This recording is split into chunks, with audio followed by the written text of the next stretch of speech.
Hello friends. Did you know nearly 80% of those who watch my videos aren't subscribed? If you enjoy these stories, please hit that subscribe button and leave a like. It really helps. Thank you for being here. By the way, where are you watching from? Let me know in the comments. For 17 years, I've hauled logs from the Oregon forests, and I can tell you something most people don't understand. These forests don't play by the same rules as the rest of the world.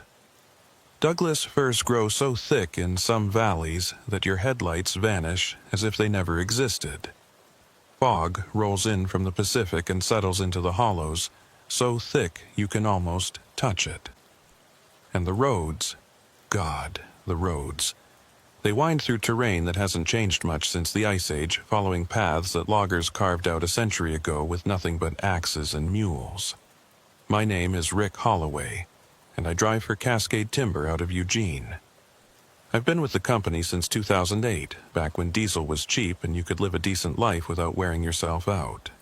But these days, you have to take whatever load they give you, whenever they give it.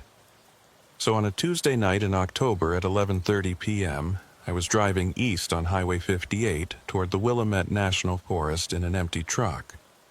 Morris, the dispatcher who'd been doing this job longer than I'd been alive, called my house while I was getting ready to watch the Blazers game.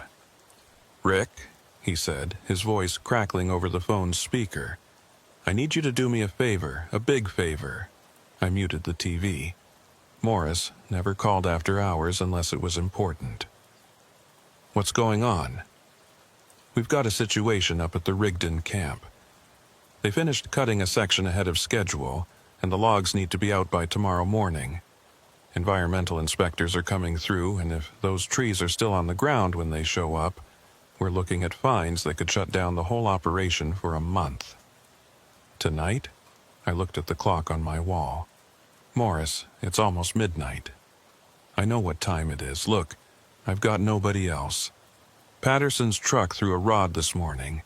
Jensen's got his kid in the hospital, and the rest of the guys are already out on runs. You're it. Double rate, cash bonus on top. What do you say?" I thought about my mortgage payment, due in 3 days. Thought about the transmission in my personal truck that was making a grinding noise I couldn't afford to fix. "What's the route?" "That's the thing," Morris said, and I could hear him shuffling papers on his desk. "The usual road up to Rigdon, Forest Service Road 5897, got washed out in last week's storm. They've been using an alternate route, old logging road that connects through from the east side. I'm sending you the coordinates now." My phone buzzed with a text message.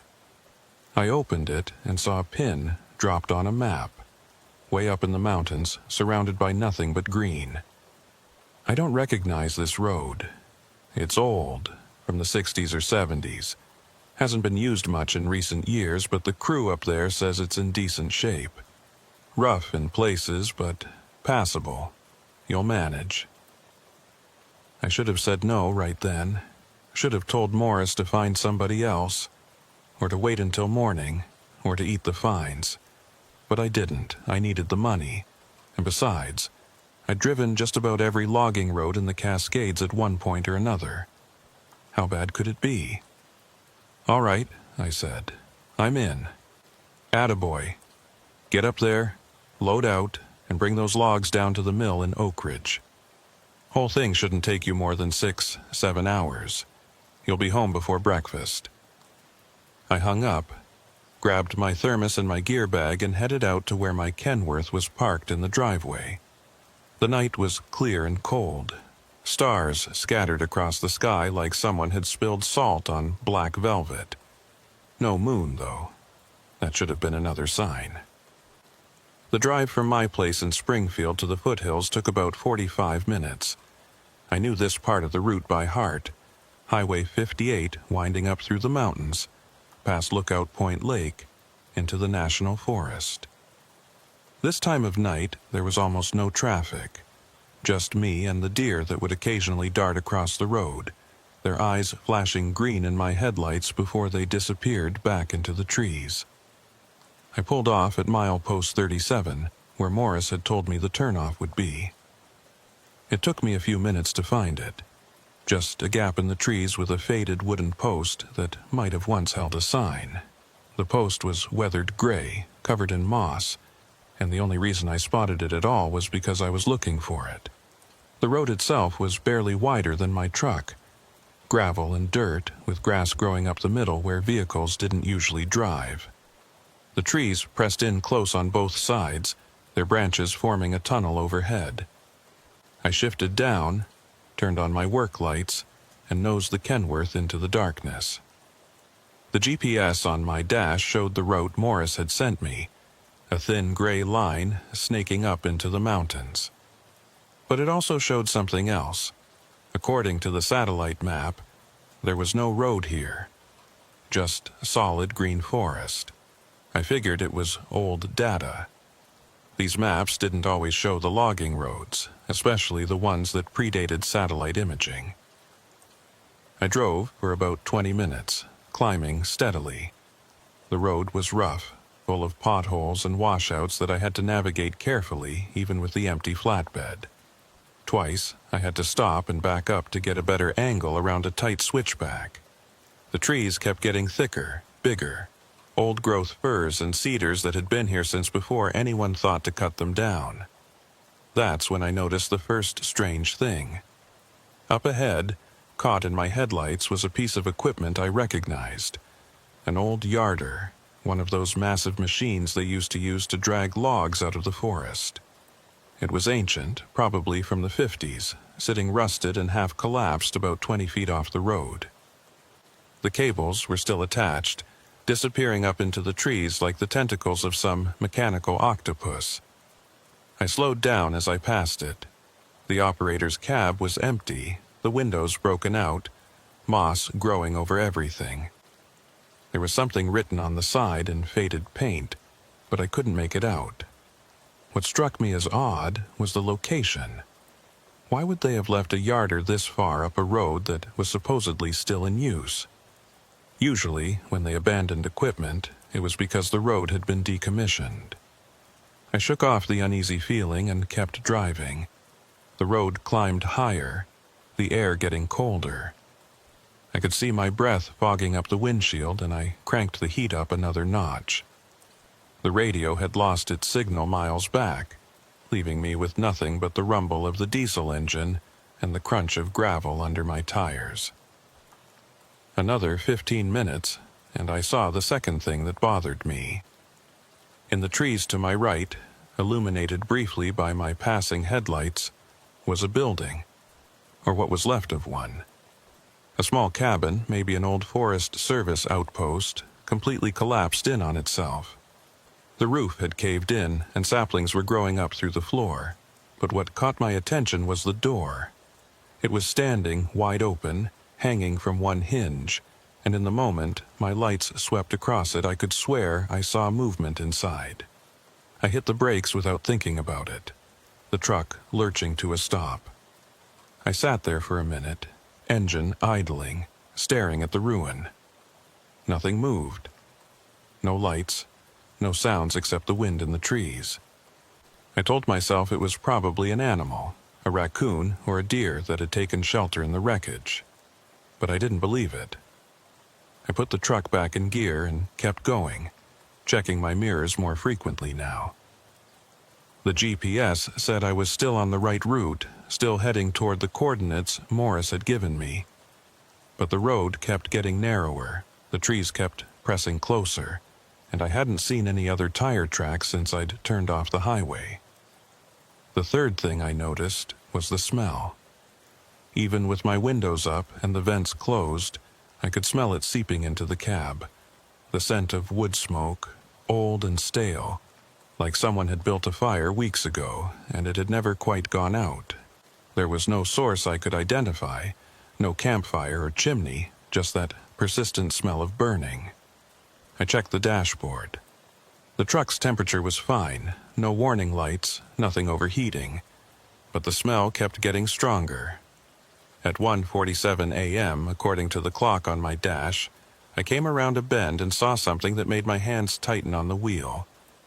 There, nailed to a tree at eye level, was a sign. It was hand-painted on a piece of plywood, the letters crude and uneven. Turn back. That was all it said. No explanation, no official seal, no indication of who had put it there or why. Just those 2 words in faded red paint. I stopped the truck again, this time leaving it in gear with my foot on the brake. I sat there staring at that sign, and for the first time since I'd left home, I seriously considered turning around.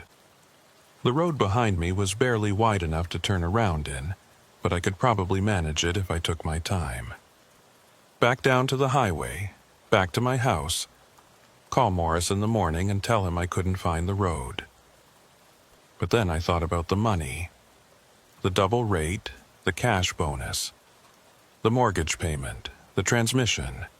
I thought about Jensen's kid in the hospital, about Patterson's broken-down truck, about all the guys who were depending on loads like this to keep Cascade Timber in business. I thought about 17 years of driving these roads without incident. 17 years of knowing these mountains better than most people knew their own neighborhoods. I put my foot back on the gas and drove past the sign. The road got worse after that. The potholes got deeper, the washouts wider. Twice I had to gun the engine to make it through muddy sections where the truck's wheels spun before catching traction. The trees were massive now, old-growth monsters that would have taken 3 or 4 men holding hands to encircle. Their bark was black with moisture, and in my headlights they looked less like trees and more like the walls of a tunnel closing in around me. At 2:15 a.m., the road suddenly opened up into a clearing. I almost didn't believe it at first. After miles of that claustrophobic forest, the sudden open space felt wrong, like I'd driven into a void. I stopped the truck and got out, needing to stretch my legs and clear my head. The clearing was maybe 50 yards across, roughly circular, with the road cutting straight through the middle.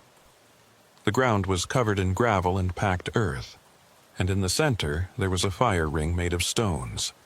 The ashes inside looked fresh, not smoking, but not old either. A few days at most. I walked over to the fire ring and crouched down next to it. The ashes were definitely recent. I could see the remnants of burned wood, the charred ends still recognizable. Someone had been here, and not long ago, but there were no other signs of occupation. No tent, no vehicle tracks, no trash. Just the fire.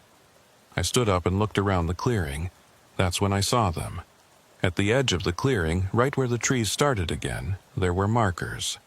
Wooden stakes, maybe 2 feet tall, driven into the ground in a rough circle around the fire ring. There were dozens of them, all identical, all spaced about 10 feet apart. I walked over to the nearest one and examined it. The stake was fresh cut. The wood still light-colored, not weathered. There was nothing carved or painted on it, no indication of what it was marking. I grabbed it and tried to pull it out of the ground, but it wouldn't budge. It was driven in deep, deeper than it needed to be for any surveying or marking purpose I could think of. The wind picked up, and I heard something that made the hair on the back of my neck stand up. It was a sound like wind chimes, delicate and metallic, coming from somewhere in the trees. I turned slowly, trying to locate the source, but it seemed to come from everywhere at once, or nowhere. I got back in my truck faster than I cared to admit. Locked the doors, which was stupid. What was I going to lock out in the middle of the forest? And checked the GPS again. According to the coordinates, the Rigdon camp was still about 8 miles ahead, higher up the mountain. I drove through the clearing and back into the trees. The road on the other side was even worse than before, barely more than a trail. Several times, branches scraped along the sides of my truck with a sound like fingernails on metal. The canopy overhead was so thick now that my headlights seemed to create more shadows than illumination. At 2:47 a.m., I rounded another switchback and saw lights ahead. Finally, I felt relief wash over me. The camp, the crew, other people. But as I got closer, I realized the lights weren't moving. They were just sitting there, stationary, about 50 yards ahead. I slowed down, confused. As I got nearer, I could see that the lights were actually reflectors, the kind they put on road signs or barriers. They were attached to something in the middle of the road, something big and dark that I couldn't quite make out. 20 yards away, I stopped and grabbed my flashlight from the door pocket. I left the truck running, I wasn't making that mistake, and climbed down from the cab. The temperature had dropped even further, and I could see frost forming on the gravel. The object in the road was a truck, not a logging truck like mine, but an old pickup, probably from the 70s, based on the body style. It was parked sideways, completely blocking the road, and it had been there for a while. The tires were flat, the windows covered in condensation on the inside, and when I got close enough to see through the windshield, I saw that the front seats were covered in what looked like moss or mold. The driver's door was open. I stood there with my flashlight, the beam cutting through the darkness, and tried to make sense of what I was seeing. The truck was ancient, abandoned, but those reflectors on the back were clean and bright, like someone had put them there recently.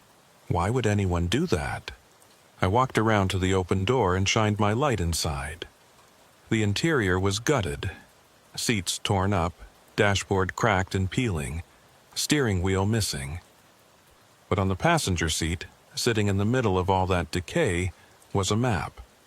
A paper map, the old fold-out kind, and it looked brand new. I reached in, and I'm still not sure why I did this, and picked up the map. It was a topographical map of the Willamette National Forest, the kind that the Forest Service used to hand out at ranger stations. I unfolded it and immediately saw that someone had drawn on it with a red marker. A route, starting from Highway 58 and climbing up into the mountains along a road that, according to the map, didn't exist. My road. The exact road I was on. But that wasn't the disturbing part. The disturbing part was the X marked at the end of the route, drawn in the same red marker with a single word written next to it. Stop. I folded the map back up, my hands shaking now, and looked at the old truck. Whoever had driven it here, they'd been following the same route I was, and they'd left this map, this warning, for whoever came after. I walked back to my Kenworth, map in hand, and climbed into the cab. I sat there for a long minute, the engine rumbling, trying to decide what to do. The old pickup was blocking the road, but I could probably squeeze past it if I went slow and kept my wheels on the extreme edge of the gravel. The trees were thick, but there might be just enough room. Or I could turn around. The clearing would be big enough to maneuver a turn. I could be back on Highway 58 in an hour, back home in 2, safe. I looked at the map again, at that red X, at the word stop. Then I looked at my GPS, which still showed the coordinates Morris had given me, still showed that I was on the right route, still showed the Rigdon camp just a few miles ahead. I chose wrong. I put the truck in gear, turned the wheel hard to the right, and inched forward past the abandoned pickup. My mirrors were maybe 3 inches from the tree trunks, and I heard branches scraping along the passenger side, but I made it through. Once I was clear, I straightened out and kept driving, the map sitting on the passenger seat next to me. The road climbed steeper now, the engine straining, the transmission downshifting automatically to maintain traction. I could feel the truck swaying slightly as the road narrowed even further. This wasn't a logging road anymore, this was barely a trail, something that maybe ATVs used, if anyone used it at all. At 3:23 a.m., according to my dash clock, I crested a ridge, and the forest suddenly fell away on my left. I was high up on the mountain now, high enough that I could see out over the canopy.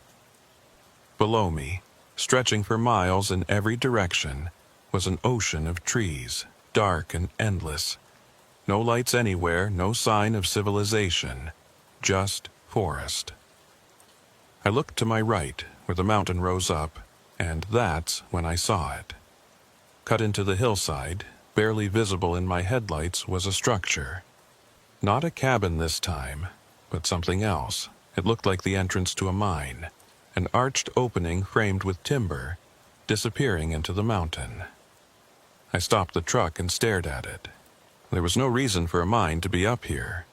Oregon had some mining history, sure, but not in this part of the Cascades. This was logging country, always had been. The entrance was maybe 15 feet wide and 10 feet high, the timber framing weathered but intact. I couldn't see more than a few feet into the darkness beyond the entrance, even with my work lights on. But I could hear something, a sound like water dripping, echoing from somewhere deep inside the mountain. I sat there for what felt like a long time, looking at that mine entrance. Every instinct I had was screaming at me to get the hell out of there, to turn around, to go back. But I couldn't. The road ahead was too narrow to turn around, and the idea of backing down miles of switchbacks in the dark was almost worse than going forward. So I drove on. The road leveled out after the mine entrance, following the ridgeline for maybe half a mile before plunging back into thick forest. The trees here were different, dead or dying, their branches bare and skeletal against the night sky. I didn't know enough about forestry to say what had killed them, but whatever it was, it had affected every tree in this section. They stood like grave markers, white and ghostly in my headlights. My CB radio, which had been silent since I left the highway, suddenly crackled to life.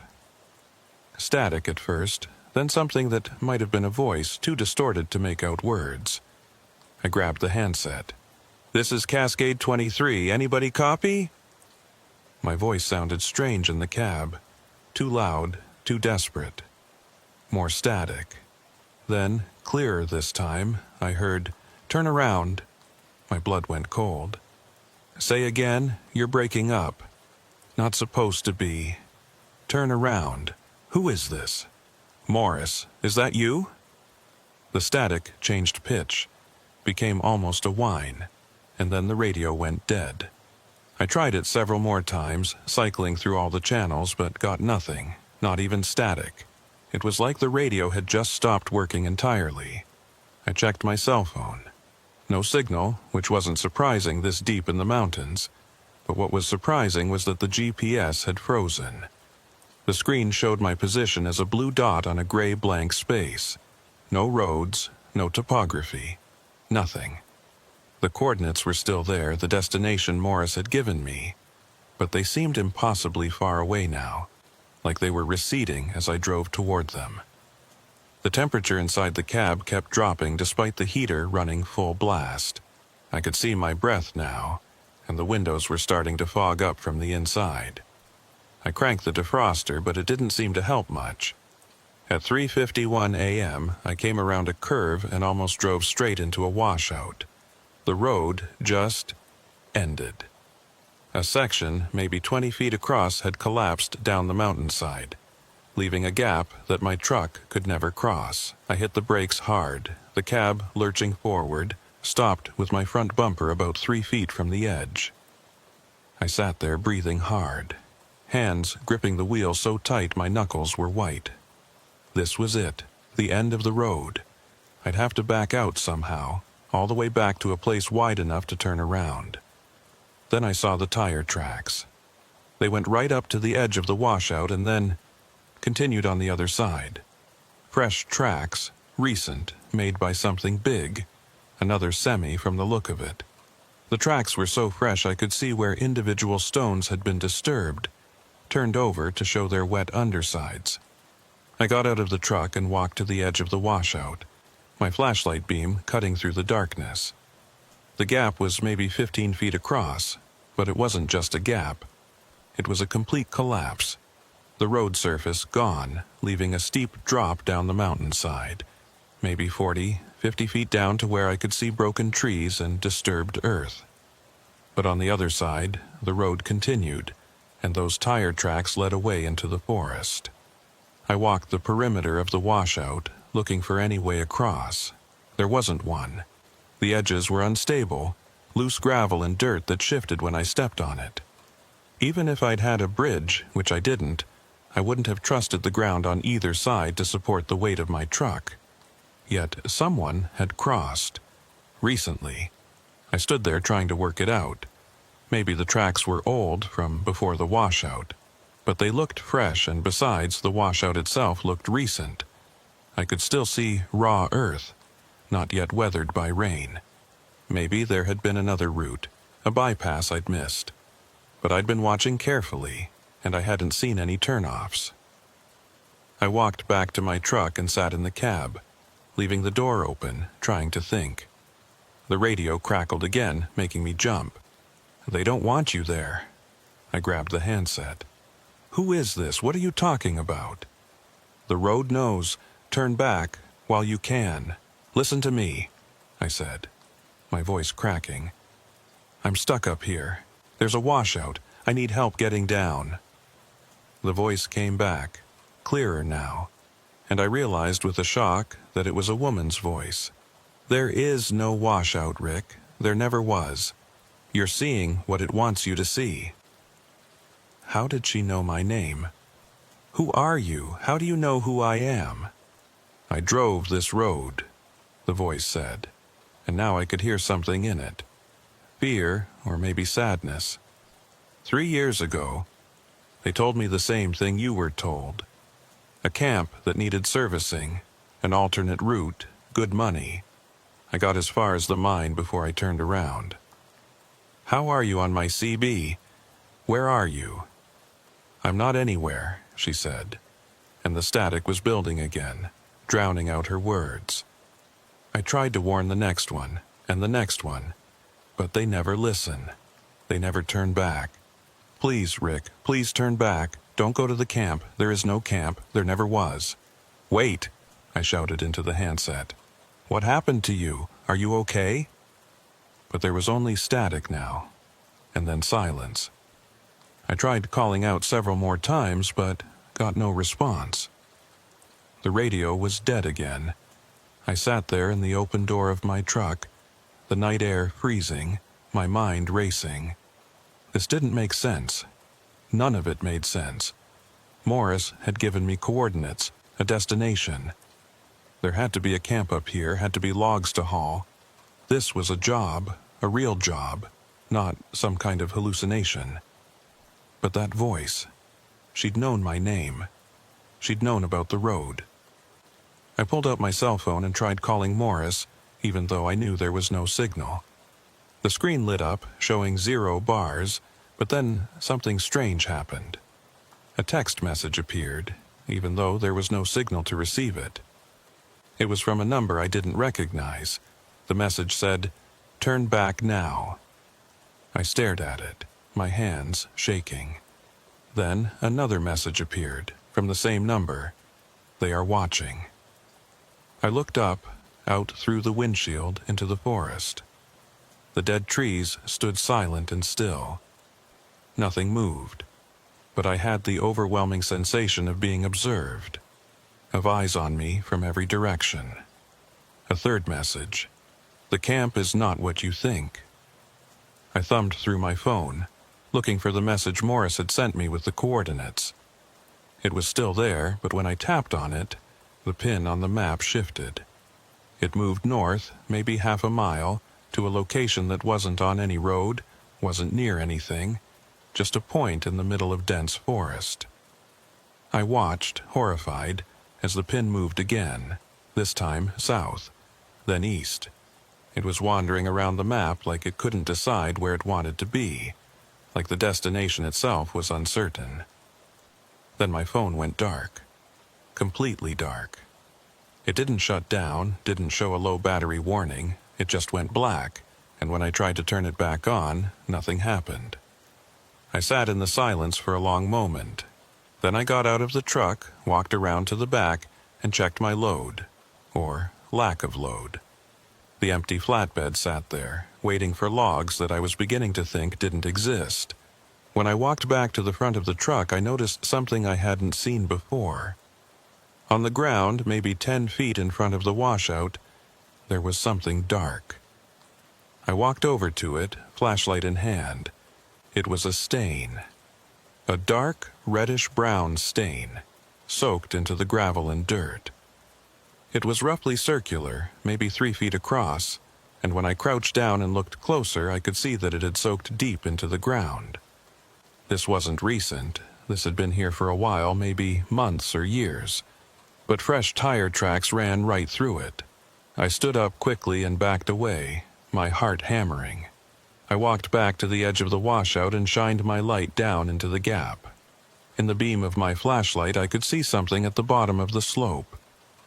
Something metal, glinting. I angled the light, trying to get a better view. It was hard to make out from this distance, but it looked like a truck, or parts of one. A cab, twisted and crushed, half buried in the earth and debris. I couldn't see any markings. Couldn't tell how long it had been there, but it looked old. Really old. I thought about the woman on the radio. I tried to warn the next one, and the next one. How many had there been? How many trucks had driven up this road and never driven back down? I made my decision then. I was getting out of here, whatever it took. If I had to back down the entire mountain in the dark, I'd do it. If I had to abandon my truck and walk, I'd do that too. But I wasn't going any further up this road. I climbed back into the cab, put the truck in reverse, and started backing up. The road was terrifyingly narrow, and I had to crane my neck around to see where I was going using my mirrors and backup camera. The trees seemed closer than before, their branches reaching out toward the truck like they wanted to grab it, pull it into the forest. I'd gone maybe 50 yards when I heard the sound, a deep, resonant boom, like thunder, but coming from inside the mountain. The whole truck shook with it, and I stopped, my foot on the brake, waiting for it to pass. It came again, louder this time, and then again, settling into a rhythm. Boom, boom, boom, like something massive, something impossibly large, walking through the mountain, each footstep shaking the earth. The dead trees around me started to sway, not from wind, but from the vibrations. I could hear branches breaking, falling to the ground. Dust and small rocks were sliding down the hillside to my right, dislodged by the shaking. I put the truck back in gear, not caring any more about being careful, and hit the gas. The truck shot backward, tires spinning on the gravel. I clipped a tree with my rear corner, heard the crunch of metal, but kept going. The booming sounds were getting louder, more frequent, like whatever was making them was getting closer. Then, as suddenly as it had started, it stopped. Complete silence again, so total that it felt like pressure on my eardrums. I stopped the truck and sat there, breathing hard, listening. Nothing. No wind, no animals, no distant sounds of civilization. Just silence. And then I heard it. A voice calling from somewhere up ahead on the road, from the direction I'd been going. A man's voice, clear and strong. "Rick! Hey, Rick, you up there?" I froze. It sounded like Morris. It sounded exactly like Morris. "Rick, can you hear me? We've been trying to reach you on the radio." I looked at my CB. Still dead. No lights, no static, nothing. "Rick, listen, there's been a mistake. You need to come back up to the camp. We're all waiting for you. We've got the logs ready to load. Come on back. We're burning daylight here." It was full night. There was no daylight to burn. "Rick, don't make me come looking for you, buddy. Just turn that truck around and come on up. It's just around the bend. You're almost here." The voice was definitely Morris's, but something about it was wrong. The cadence was off, the inflection strange, like someone doing an impression of Morris, or like Morris himself, but subtly changed in some way I couldn't quite identify. I grabbed my flashlight and shined it up the road, in the direction the voice had come from. The beam cut through the darkness, illuminating the dead trees, the narrow road, the shadows between the trunks. And standing there, maybe 100 yards up the road, was a figure. It was too far away to make out details, but it was person-shaped, tall, standing perfectly still in the middle of the road. As I watched, it raised one arm and waved, a slow, deliberate gesture. "Come on, Rick," the voice called again, and I could see now that it wasn't coming from the figure. The figure's mouth wasn't moving, wasn't even visible. The voice seemed to come from everywhere at once. "We're all waiting. It's just around the bend. You can see the lights from here." I looked past the figure, and to my shock, I could see lights. Faint and distant, but definitely there. The warm glow of work lights like you'd see at a logging camp. I could even hear very faintly the sound of machinery, of people talking and working. The figure waved again, then turned and started walking up the road toward the lights. After a few steps, it stopped and turned back, gesturing for me to follow. I sat there, hands on the wheel, torn. The camp was real. I could see it, hear it. Maybe I'd been wrong about everything. Maybe the woman on the radio had been a hallucination brought on by exhaustion and stress. Maybe the washout had been a trick of the light. Maybe I'd just been driving for too long, my mind playing tricks on me. The figure waved again, more insistently. I put the truck in drive and started forward, slowly. As I drove, the lights got brighter. The sounds got clearer. I could hear the clank of chains, the rumble of heavy equipment. Voices calling to each other. It sounded real. It sounded exactly like a logging camp should sound. The figure stayed ahead of me, walking at just the right pace to stay in my headlights. I couldn't make out any features. It was just a dark shape, silhouetted against the growing light ahead. We rounded a bend, and there it was. The camp. Lights blazing, trucks parked in a clearing, stacks of logs ready for loading. I could see people moving around, working, doing all the normal things you'd see at a logging operation. I felt relief wash over me. I'd been wrong. This was real. This was the job. I drove into the clearing and stopped, putting the truck in park. The figure that had led me here was gone. I didn't see where it went. It just wasn't there anymore. I didn't think much about it. I was just glad to see other people. I opened the door and climbed down from the cab. The ground felt strange under my boots, too soft, too yielding. I looked down and saw that I wasn't standing on gravel or dirt, but on something dark and organic, like mulch or compost. It had a smell, too, not unpleasant, but strange, like mushrooms or damp earth. "Hello?" I called out. "I'm here for the pickup. Morris sent me."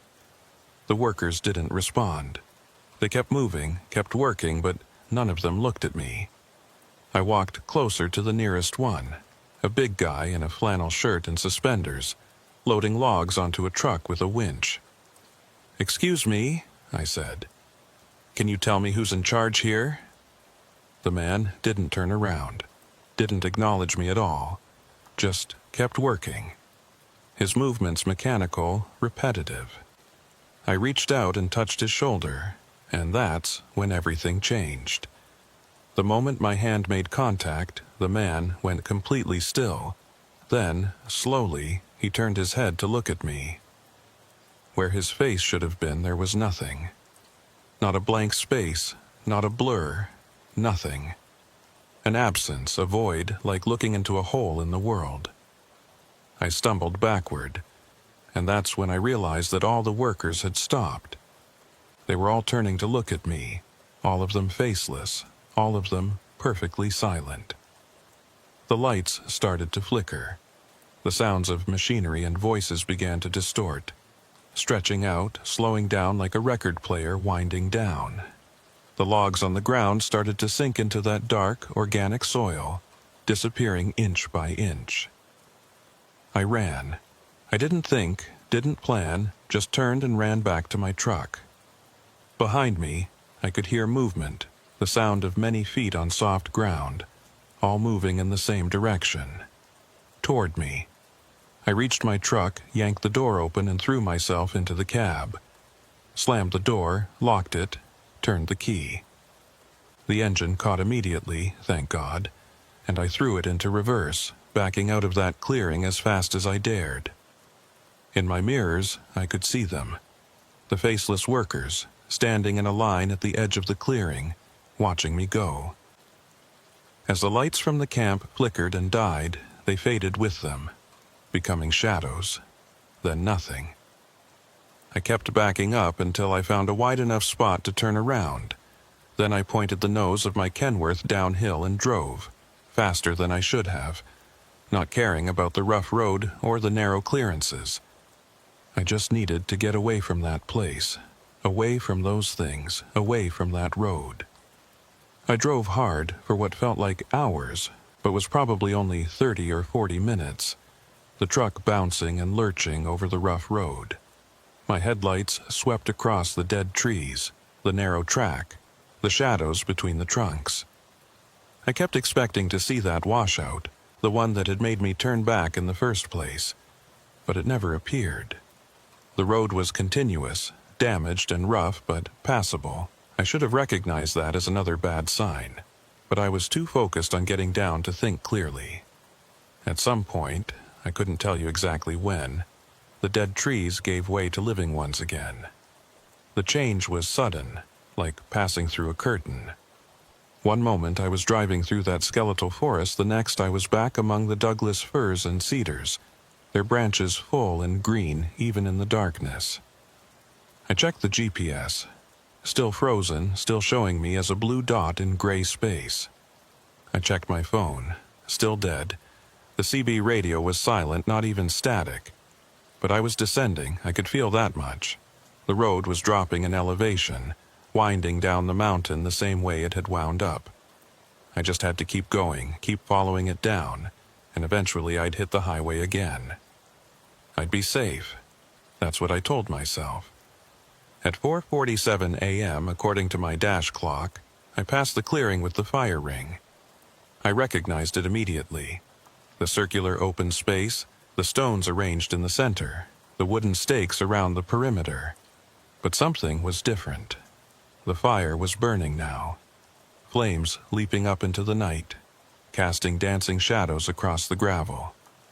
I didn't slow down, didn't stop to investigate. I kept my foot on the gas and drove straight through, and as I passed, I thought I saw figures around the fire. Dark shapes, person-sized, standing motionless in the flickering light. But I didn't look close enough to be sure. A few miles later, I came across the abandoned pickup truck, the one that had been blocking the road. It was in the same position, sideways across the track, driver's door open. But the map I'd taken from the passenger seat was back where I'd found it, unfolded, the red route clearly visible even from my cab. I steered around the truck, same as before, scraping my mirrors on the trees. As I passed, I glanced at the cab and saw something that made my blood run cold. There was someone sitting in the driver's seat. I caught just a glimpse, a pale face, dark eyes, mouth open like they were screaming or trying to warn me, and then I was past it, and I wasn't about to stop. The road got narrower, which didn't make sense. It should have been getting wider as I descended, easier to navigate, but instead it was constricting, the trees pressing closer, branches scraping along both sides of my truck with a sound like claws on metal. I checked my mirrors compulsively every few seconds, expecting to see headlights behind me, or that figure from the camp, or something worse. But there was nothing, just darkness and trees, and the narrow ribbon of road illuminated by my taillights. Then I noticed something in my passenger side mirror. Movement, keeping pace with my truck. I turned my head to look, but there was nothing there. When I looked back at the mirror, I saw it again. A shape, dark against the trees, running alongside my truck. Not like an animal runs, but with a strange gliding motion, like it was floating just above the ground. I sped up. The shape kept pace easily, matching my speed exactly. When I slowed down to navigate a tight curve, it slowed with me. It was staying in my blind spot, just at the edge of my peripheral vision, never quite visible when I looked directly at it. The CB radio crackled to life again, making me jump so hard I swerved and nearly hit a tree. "You can't outrun it, Rick." It was the woman's voice again, but clearer now, more immediate. "What is it?" I asked, my voice shaking. "What's following me?" "It's not following you," she said. "You're taking it with you. You were at the camp. You saw them. You made contact. Now it knows you." "Knows me? What the hell does that mean?" "It means you're marked," she said, and I could hear genuine sorrow in her voice. "It means it will find you, no matter where you go. The road doesn't end when you get back to the highway, Rick. The road never ends, not for us." "Who are you?"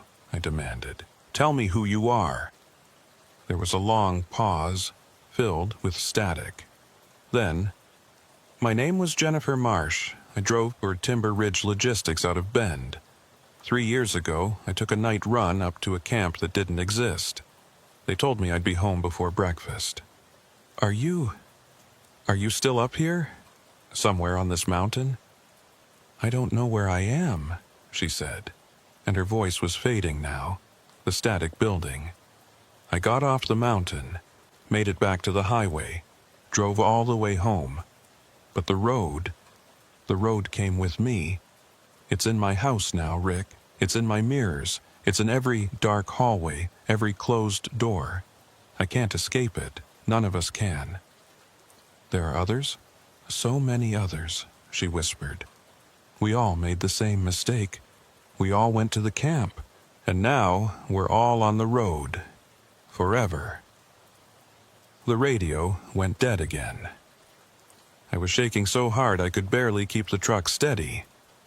In my passenger mirror, the shape was still there, closer now. I could almost make out features. Something tall and angular with too many limbs, or limbs that bent in wrong directions. I came around a bend and saw lights ahead. Real lights, not the fake ones from the Phantom camp. I could see the glow of streetlights, the reflection of headlights on pavement, the highway. I was almost there. I gunned the engine, pushing the truck as fast as it would go on the rough road. The lights got closer, brighter. I could see the highway now, see cars passing in the distance. Normal cars, normal people, going about their normal lives. The shape in my mirror was falling behind, unable or unwilling to follow me out onto the paved road. I felt a surge of relief. I was going to make it. I was going to get off this mountain and never ever come back. I hit the highway doing 40, not even slowing for the turn. Rubber squealed as I merged into the lane, and a car behind me blared its horn, but I didn't care. I was off that road. I was safe. I drove straight through to Oak Ridge, didn't stop, didn't slow down. When I reached the mill, the sun was just starting to come up, painting the sky in shades of pink and orange. I pulled into the yard, shut off the engine, and just sat there for a long time, shaking. My phone buzzed. Signal had returned. I had 17 missed calls, all from Morris. I called him back. "Rick, Jesus Christ, where have you been? I've been trying to reach you for hours." "I was on the mountain," I said, my voice hoarse, "where you sent me." "What are you talking about? I didn't send you anywhere. I called you last night to see if you could take a run this morning, but you didn't answer." I pulled the phone away from my ear and looked at it, confused. "Morris, you called me at midnight, told me about a pickup at Rigdon Camp, gave me coordinates. Rick, I was asleep at midnight, and there is no Rigdon Camp. That whole area got shut down 5 years ago after the Forest Service found endangered owl habitats. Nobody's been allowed to log up there since." I sat there in silence, trying to process this. But you sent me a text with coordinates. I didn't send you anything. Rick, are you okay? You sound really rough. I checked my phone. The text from Morris was still there, the one with the coordinates. I tapped on it to show him, but the screen went fuzzy, the text dissolving into pixels and then disappearing entirely. When the screen cleared, there was no text, no coordinates, no record of any communication from Morris after our last legitimate call, 3 days ago. I need to go, I said, and hung up before he could respond. I got out of my truck and walked around it, checking for damage. Both sides were scratched to hell from the trees, long gouges in the paint and metal. The passenger side mirror was cracked, but otherwise the truck was intact. I climbed back in the cab and looked at the map I'd taken from the abandoned pickup. Except it wasn't there. I searched the cab, the floor, the passenger seat, everywhere. The map was gone. The GPS came back to life, the screen showing my current location at the mill in Oak Ridge. I scrolled back to show where I'd been, looking for that road, those coordinates, any evidence of where I'd spent the last 6 hours. There was nothing.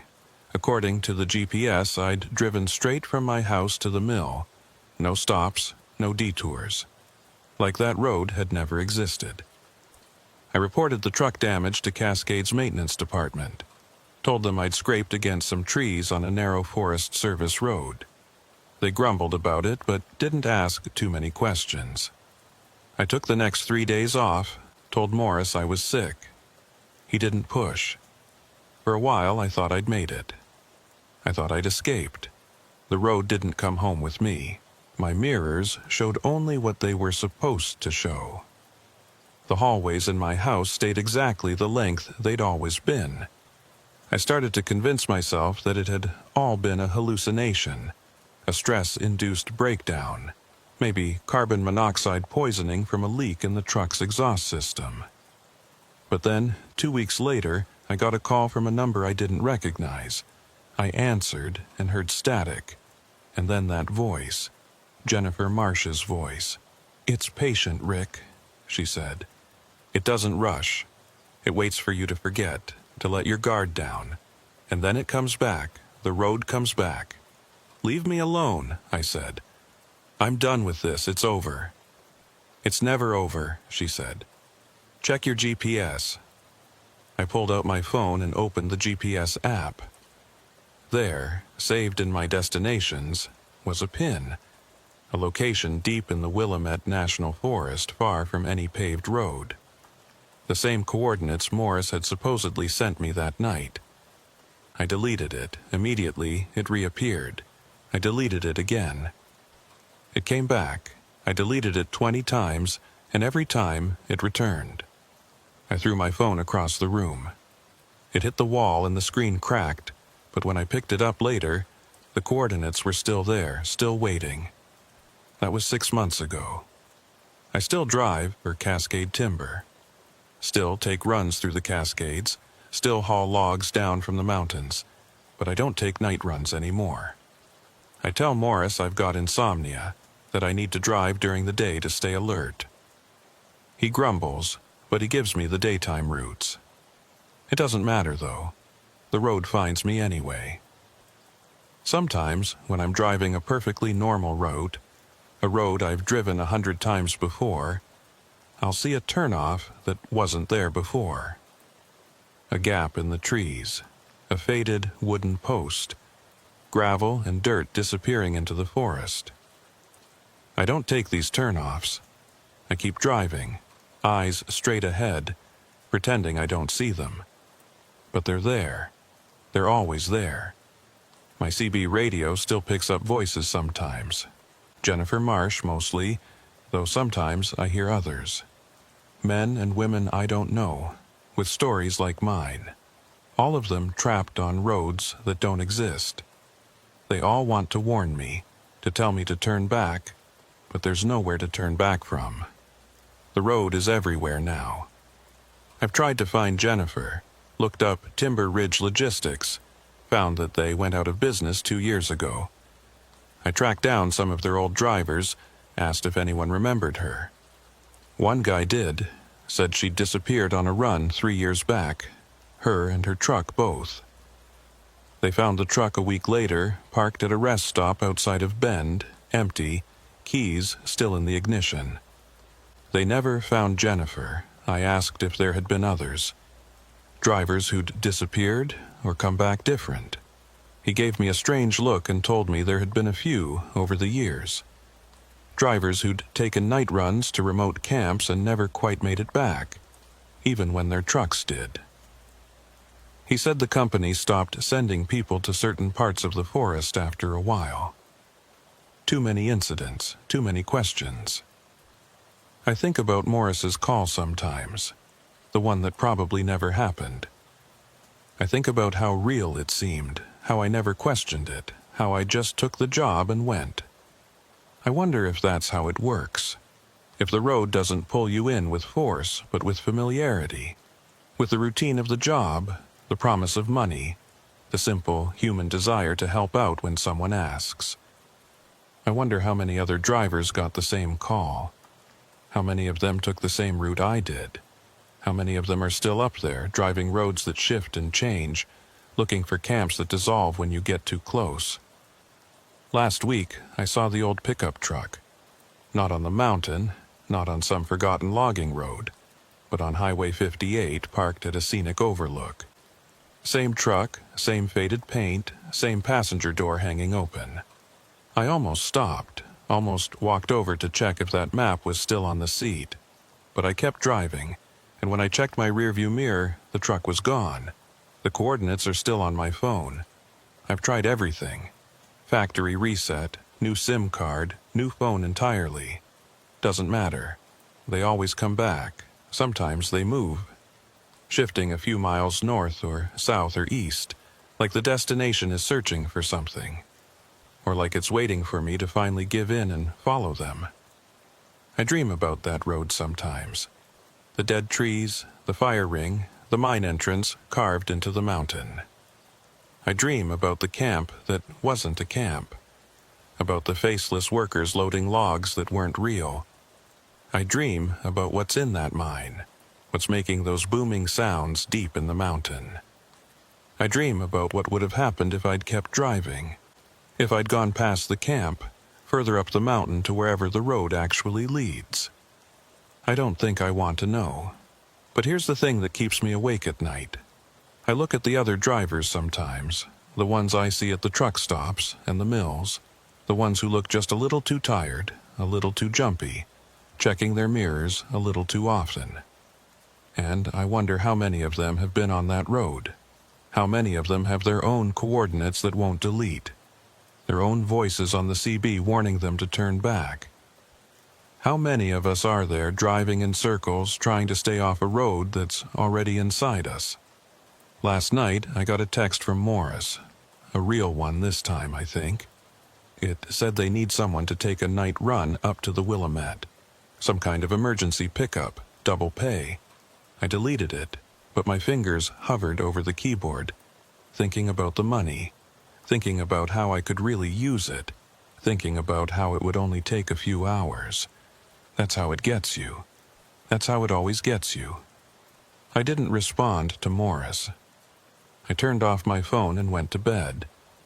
But I could still see those coordinates burned into my mind like they'd been branded there. I could still hear Jennifer's voice, telling me the road never ends. She's right, it doesn't.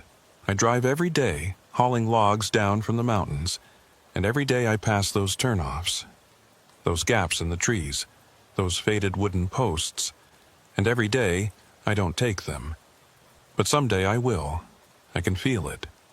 Someday the pull will be too strong, or I'll be too tired to resist, or I'll convince myself that I just need to prove it wasn't real.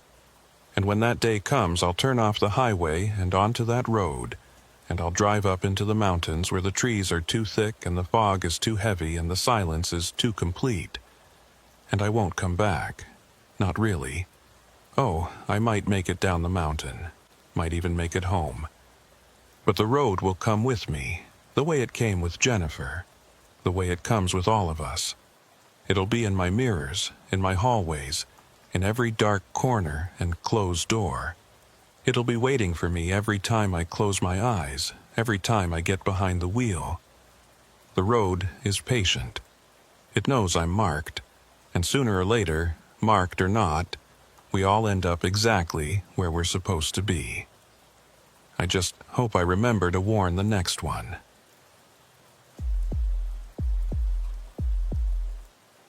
I've always been good at reading people. 17 years behind the wheel of a logging truck teaches you that. You learn to size up dispatchers, foremen, scalers, mill workers, all of them, just from a handshake or the way they look at you when you back your rig up to the loading dock. You learn who's honest, who's cutting corners, who's going to short you on board feet and hope you don't notice. But I never learned how to read cargo, not until that run out of Whistler Creek. My name's Tom Peterson, and I haul timber for Western Forest Products, have been since 2006. I work the Central Oregon routes mostly, running between the small timber operations in the Cascade foothills and the mills down in the valleys. It's decent work if you don't mind the solitude and the long hours. I've always preferred my own company anyway. Wife left me back in 2010, said she couldn't handle being married to someone who was never home. Can't say I blame her. It was mid-November when I got the call about Whistler Creek. I was at a truck stop outside of Sisters, finishing up a mediocre breakfast and going over my logbook when my phone rang. The dispatcher was a woman named Carol, someone I'd worked with maybe twice before. Professional, no nonsense, the kind of person who didn't waste words. "Tom, I've got a pickup for you. Whistler Creek operation, up past Mackenzie Bridge. They've got 42,000 pounds of dug fir that needs to get down to the Weyerhuser mill in Springfield by tomorrow morning." I knew the general area, had driven past the turnoff a few times, but I'd never actually been up to Whistler Creek. It was a small operation, family-owned, the kind of outfit that only cut timber a few months out of the year when the money got tight. "What's the road condition like up there?" I asked. "We had some heavy rain last week. They said it's passable. Might be some mud in spots, but nothing your rig can't handle. They've got the logs all bundled and ready to load. Should be a quick turnaround." I looked at my watch. Just past 9 in the morning. If I left now, I could be up there by noon, loaded by 2, and down to Springfield before dark. Easy run. "What's the rate?" "Standard, plus 50 for the turnaround time." That was fair. "All right, send me the coordinates." My phone buzzed a moment later with the location. I plugged it into my GPS and saw that Whistler Creek was about 43 miles northeast, most of it on Highway 126, then a few miles up a Forest Service road. The GPS estimated an hour and 10 minutes to get there. I finished my coffee, paid my tab, and headed out to my truck. It was a Peterbilt 389, not the newest model, but reliable. And I kept it maintained better than most guys keep their personal vehicles. Dark blue cab, 40-foot flatbed trailer, equipped with all the chains and binders I'd need to secure a timber load. The drive up Highway 126 was pleasant enough. Clear skies, temperature in the low 40s, not much traffic. The Mackenzie River ran parallel to the road for most of the route, swift and gray with snowmelt. I passed through the little town of Mackenzie Bridge, barely more than a gas station and a general store, and kept going. About 5 miles past town, my GPS told me to turn left onto Forest Service Road 2638. The turnoff was easy to miss, just a gravel road disappearing into the trees, marked by a small brown sign that I only saw because I was looking for it. I downshifted and made the turn. The road climbed immediately, winding up through dense stands of Douglas fir and western hemlock. The canopy overhead was thick enough to block out most of the sunlight, giving everything a dim, greenish cast. The road was rough. Potholes and washboard sections that rattled my teeth, but passable like Carol had said.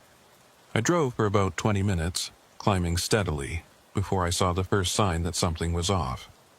There, nailed to a tree at about eye level, was a handmade wooden sign with an arrow pointing up the road.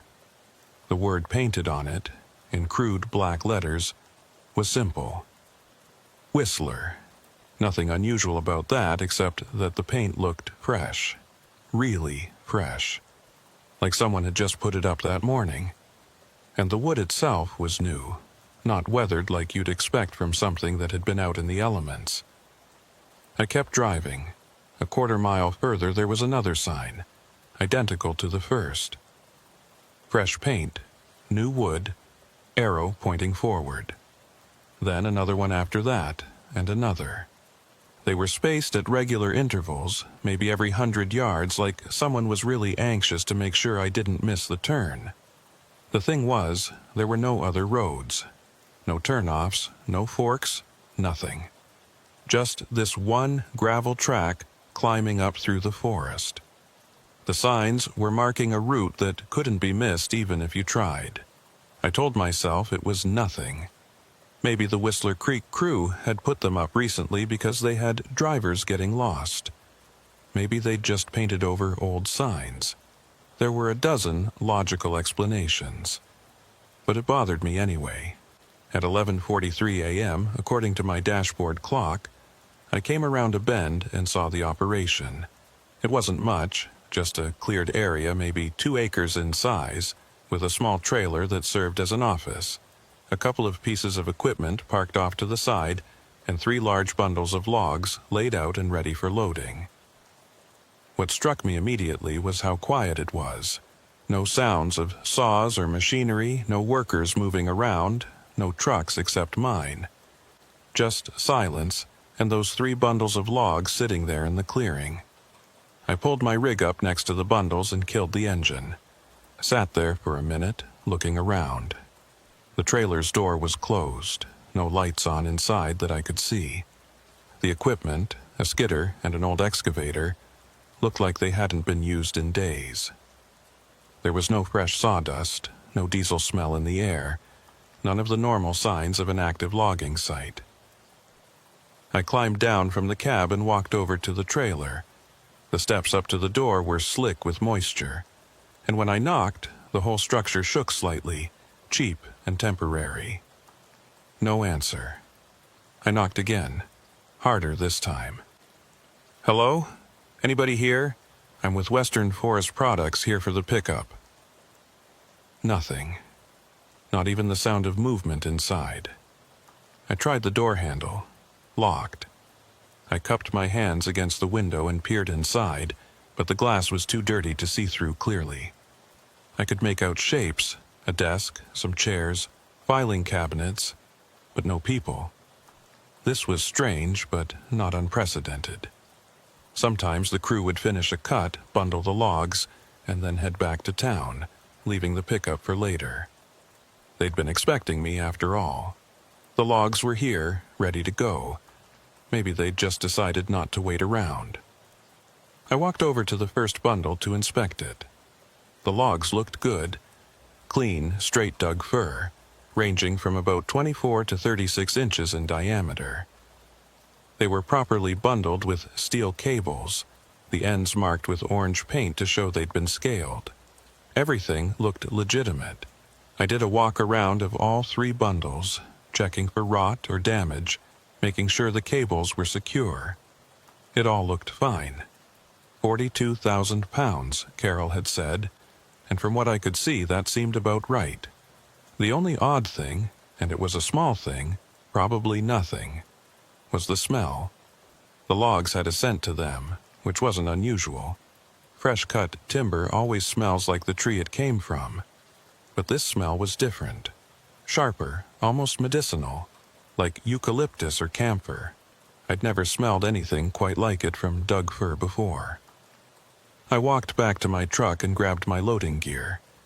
I had a portable winch system I could use to drag the bundles onto the flatbed, and enough chains and binders to secure them properly. The whole loading process would take me maybe 90 minutes working alone. I was hooking up the first cable when I heard it. A sound from somewhere in the trees, sharp and clear in the silence. It took me a second to place it, but when I did, my hands stopped moving. It was a whistle, a human whistle. The kind someone does to get your attention. 2 short notes going up in pitch. I straightened up and looked toward the tree line. "Hello? Someone there?" The whistle came again, from the same direction. Definitely human. Definitely intentional.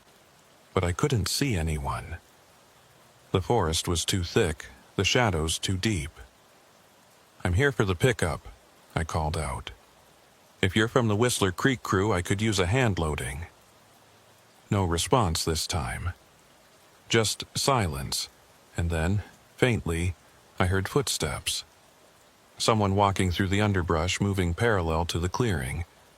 I couldn't see them, but I could hear them clearly. The crack of twigs, the rustle of leaves, the deliberate pace of someone who wasn't trying to be quiet. The footsteps stopped. Everything went silent again. I stood there for a long moment, cable in hand, waiting. My instincts were telling me something was wrong, but my rational mind was dismissing it. This was a logging operation. There were probably workers around, maybe someone taking a break in the woods, maybe someone who didn't speak English well and couldn't respond to my calls. I went back to work, hooked the cable around the first bundle, attached it to my winch, and started the slow process of dragging it up onto the flatbed. The winch motor was loud, drowning out any other sounds, and I focused on the work, watching the bundle slide across the ground and up the ramps.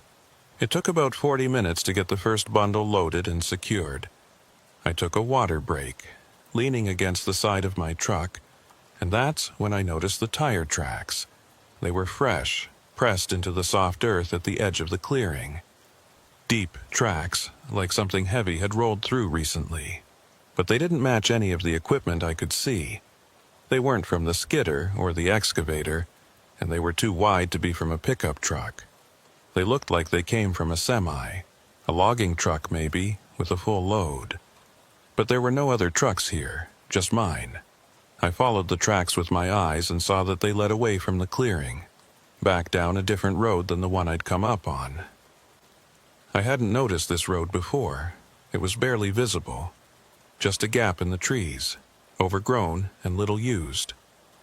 The tracks led down that road and disappeared into the forest. I stood there looking at those tracks for longer than I should have. Everything in my body was telling me to get in my truck and leave.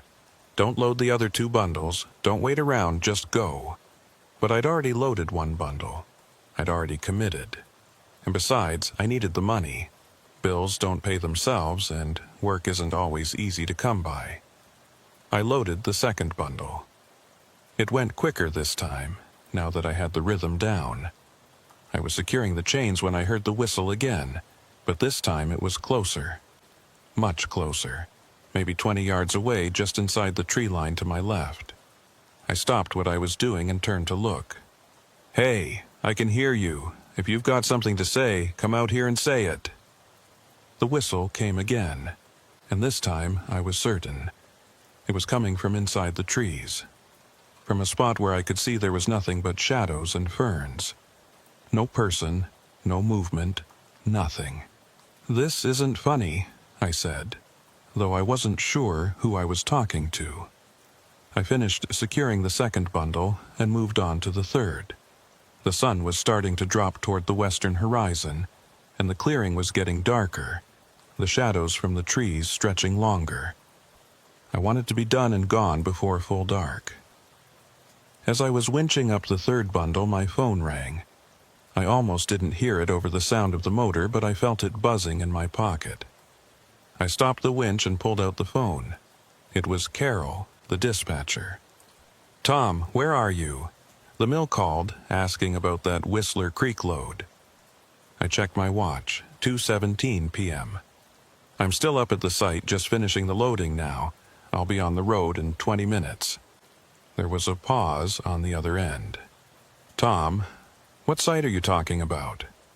"Whistler Creek, the job you sent me on this morning." Another pause, longer this time. "Tom, I didn't send you to Whistler Creek. We don't have any pickups scheduled there. My stomach went cold. "Carol, you called me at 9 this morning. Told me to pick up 42,000 pounds of Doug fir from Whistler Creek and run it down to Springfield." "Tom, I didn't call you this morning. I've been in a meeting since 8:30. I just got out 10 minutes ago and saw the mill's message." I pulled the phone away from my ear and looked at the call log. There it was.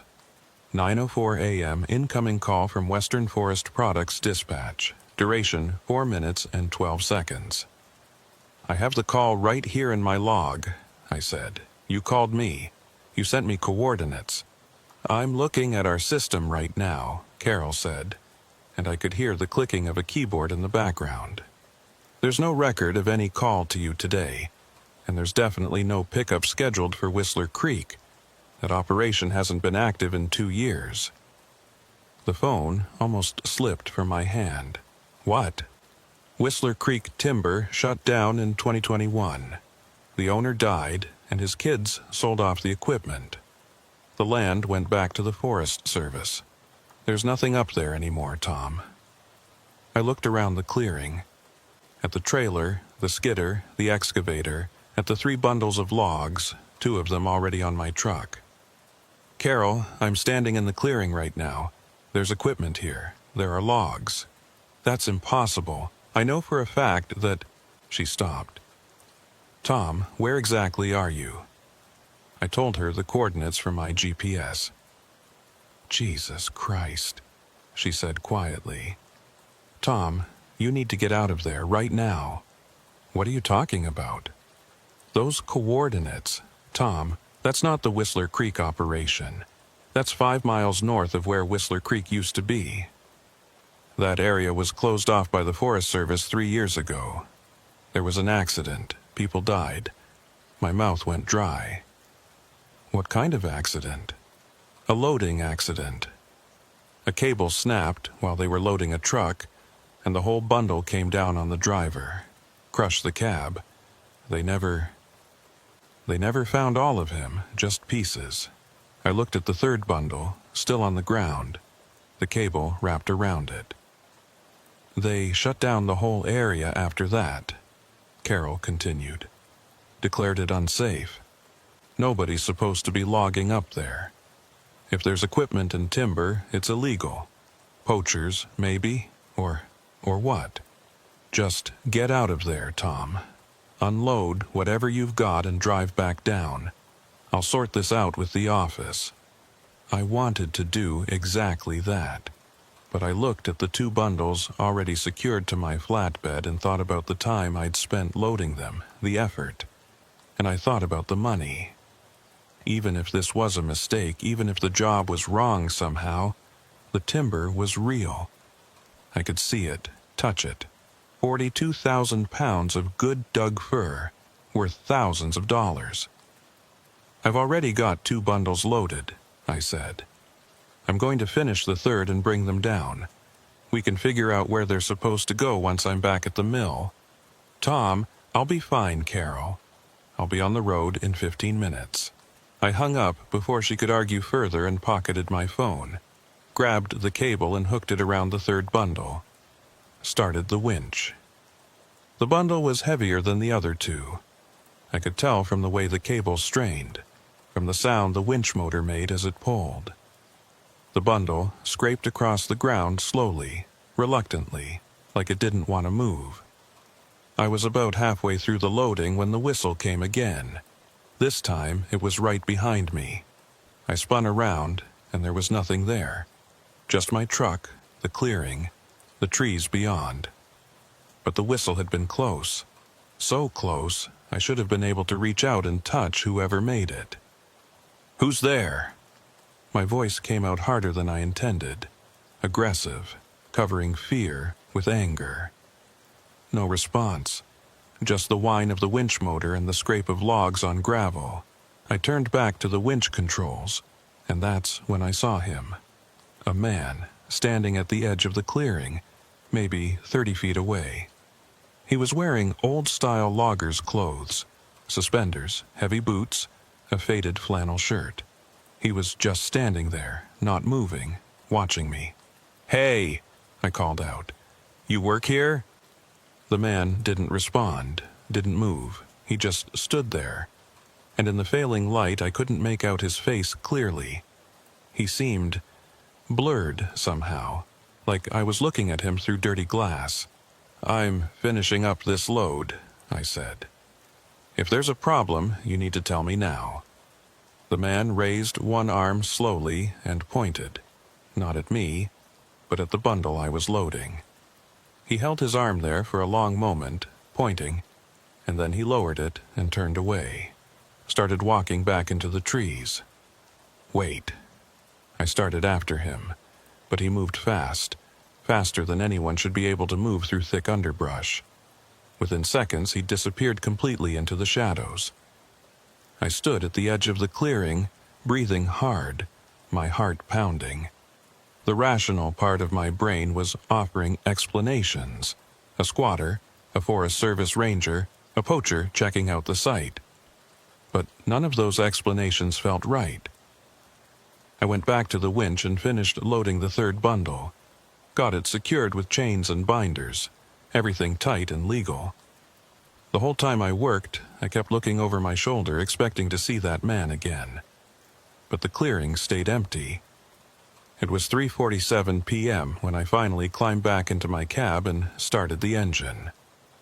The sun was low on the horizon, and the shadows had stretched to cover most of the clearing. I put the truck in gear and pulled out, following my tire tracks back toward the main road. I'd gone maybe half a mile when I checked my rearview mirror and saw something that made my breath catch. The clearing was still visible behind me, and there, standing in the center of it, was a figure. The same man, I thought, though at this distance I couldn't be sure. He was just standing there, watching me leave. I faced forward and kept driving, faster than I should have on that rough road, bouncing over potholes, the loaded trailer swaying behind me. I didn't look back again. The GPS told me to turn right when I reached the main Forest Service road, which would take me back toward Highway 126, but when I got to the intersection, I saw something that confused me. The road to the right, the one I'd come up on, looked different. The gravel was darker, the ruts deeper, and the trees seemed to press closer to the edges. I sat at the intersection for a moment, idling, trying to remember if it had looked like this on the way up. I couldn't recall. I'd been focused on finding the site, not on memorizing the road conditions. I turned right and started down. The road was rougher than I remembered, more washed out, with sections where water had carved deep channels across the gravel. I had to slow to a crawl in places, navigating carefully to keep my loaded trailer from sliding into the ditch. After about 10 minutes, I realized I should have reached Highway 126 by now. The GPS said I was close, less than a mile, but I was still deep in the forest, no sign of the paved road anywhere. I checked the GPS again and saw something odd. The blue line showing my route had developed a kink in it, like the road had bent or shifted somehow. The highway was still ahead of me, according to the display, but the distance kept changing. First it said 0.7 miles, then 1.2, then 0.9. The numbers flickered and jumped like the GPS couldn't quite figure out where I was. I kept driving. What else could I do? The road ahead was the only way forward. Behind me was just the way back to that clearing, and I wasn't going back there for anything. The forest was getting darker, even though sunset was still at least an hour away. The canopy overhead had gotten thicker somehow, blocking out more light. My headlights were on, cutting pale beams through the gloom, and I could see moisture in the air, a fine mist that made everything look soft and indistinct. I rounded a curve and nearly hit them. 4 deer, standing in the middle of the road, not moving. I slammed on the brakes, and the truck shuddered to a stop maybe 10 feet from the nearest one. The deer didn't run. They just stood there, all 4 of them, facing my truck, staring at me with dark, reflective eyes. I tapped the horn, expecting them to bolt. Nothing. They didn't even flinch, just kept staring. I laid on the horn, a long blast that echoed through the forest. The deer stood motionless. "What the hell?" I muttered, and put the truck in neutral. Opened my door and climbed down. Maybe if I walked toward them, they'd spook. I'd taken maybe 3 steps when all 4 deer turned in perfect unison and walked, not ran, walked, off the road and into the trees. Slow, measured steps like they were in no hurry, like they were just choosing to leave, not because they were afraid, but because they were done watching. I stood there in the road, the mist settling on my shoulders, and watched them disappear into the shadows. Something about the way they'd moved, the synchronized turning, the unhurried pace, it felt wrong. Deer didn't act like that. I climbed back into the cab and kept driving. The road descended gradually, winding back and forth through the trees. I should have been getting closer to the highway, should have been able to hear traffic sounds or see lights through the trees, but there was nothing. Just forest, endless and dark. My CB radio crackled to life, making me jump. Static at first, then a voice, faint and distorted. "Load, followed." I grabbed the handset. "Say again? You're breaking up." More static, then clearer. "Shouldn't have taken the load. It followed you." My hands tightened on the wheel. "Who is this? Identify yourself." The voice came back, a man's voice, rough and urgent. "The timber. You shouldn't have loaded it. It's been waiting. Now it's with you." "What are you talking about? Who are you?" "Turn around," the voice said. "Look at your load." Every instinct told me not to, but I glanced at my passenger side mirror anyway. The mirror showed the trailer behind me, the bundles secured with chains, everything normal. Except, was the third bundle different? The one I'd loaded last? In the mirror, it looked darker than the other 2, the logs appearing almost black instead of the warm brown of fresh-cut timber. And was there something on top of it? A shape? Dark and irregular. I looked away from the mirror back to the road. "There's nothing wrong with my load, it's just timber." "It was timber," the voice said. 3 years ago, before the accident, before the blood soaked into it, before it sat there, waiting. I was gripping the handset so hard my knuckles were white. "You're not making sense. The driver who died, they didn't bury all of him. Couldn't find all the pieces. Some of it stayed with the load, became part of it." "That's insane." "Check your load," the voice said again. "Really look at it, you'll see." The radio went dead. I tried calling out, cycling through channels, but got nothing. Just silence. I told myself it was a prank. Someone messing with truckers on the CB, trying to scare them. It happened sometimes, bored locals or kids with too much time. I wasn't going to fall for it. But I couldn't stop thinking about that third bundle, about how heavy it had been, about the smell, that sharp medicinal scent, about the man in the clearing pointing at it. I drove for another 15 minutes before I couldn't take it anymore. I had to know, had to look. I found a wide spot in the road and pulled over. Killed the engine but left my work lights on, flooding the trailer with harsh white light. Grabbed my flashlight and climbed down from the cab. The mist was thicker now, swirling around my legs as I walked back to the trailer. I could hear water dripping from the trees, the sound of my own breathing. Nothing else. The forest was completely silent. I walked along the passenger side of the trailer, inspecting each bundle. The first 2 looked fine. Good timber, properly secured, nothing unusual. I came to the third bundle and stopped. It looked the same as the others. Same size, same cables, same orange marks on the ends. But up close I could see what I'd noticed in the mirror. The wood was darker. Not black exactly, but a deep reddish brown, like mahogany or cherry. And that smell was stronger here, that medicinal, wrong smell. I raised my flashlight and examined the bundle more closely. The individual logs looked normal enough, but between them, in the gaps where the rounds didn't quite meet, I could see something. Something dark and fibrous, like moss or lichen, growing in the spaces.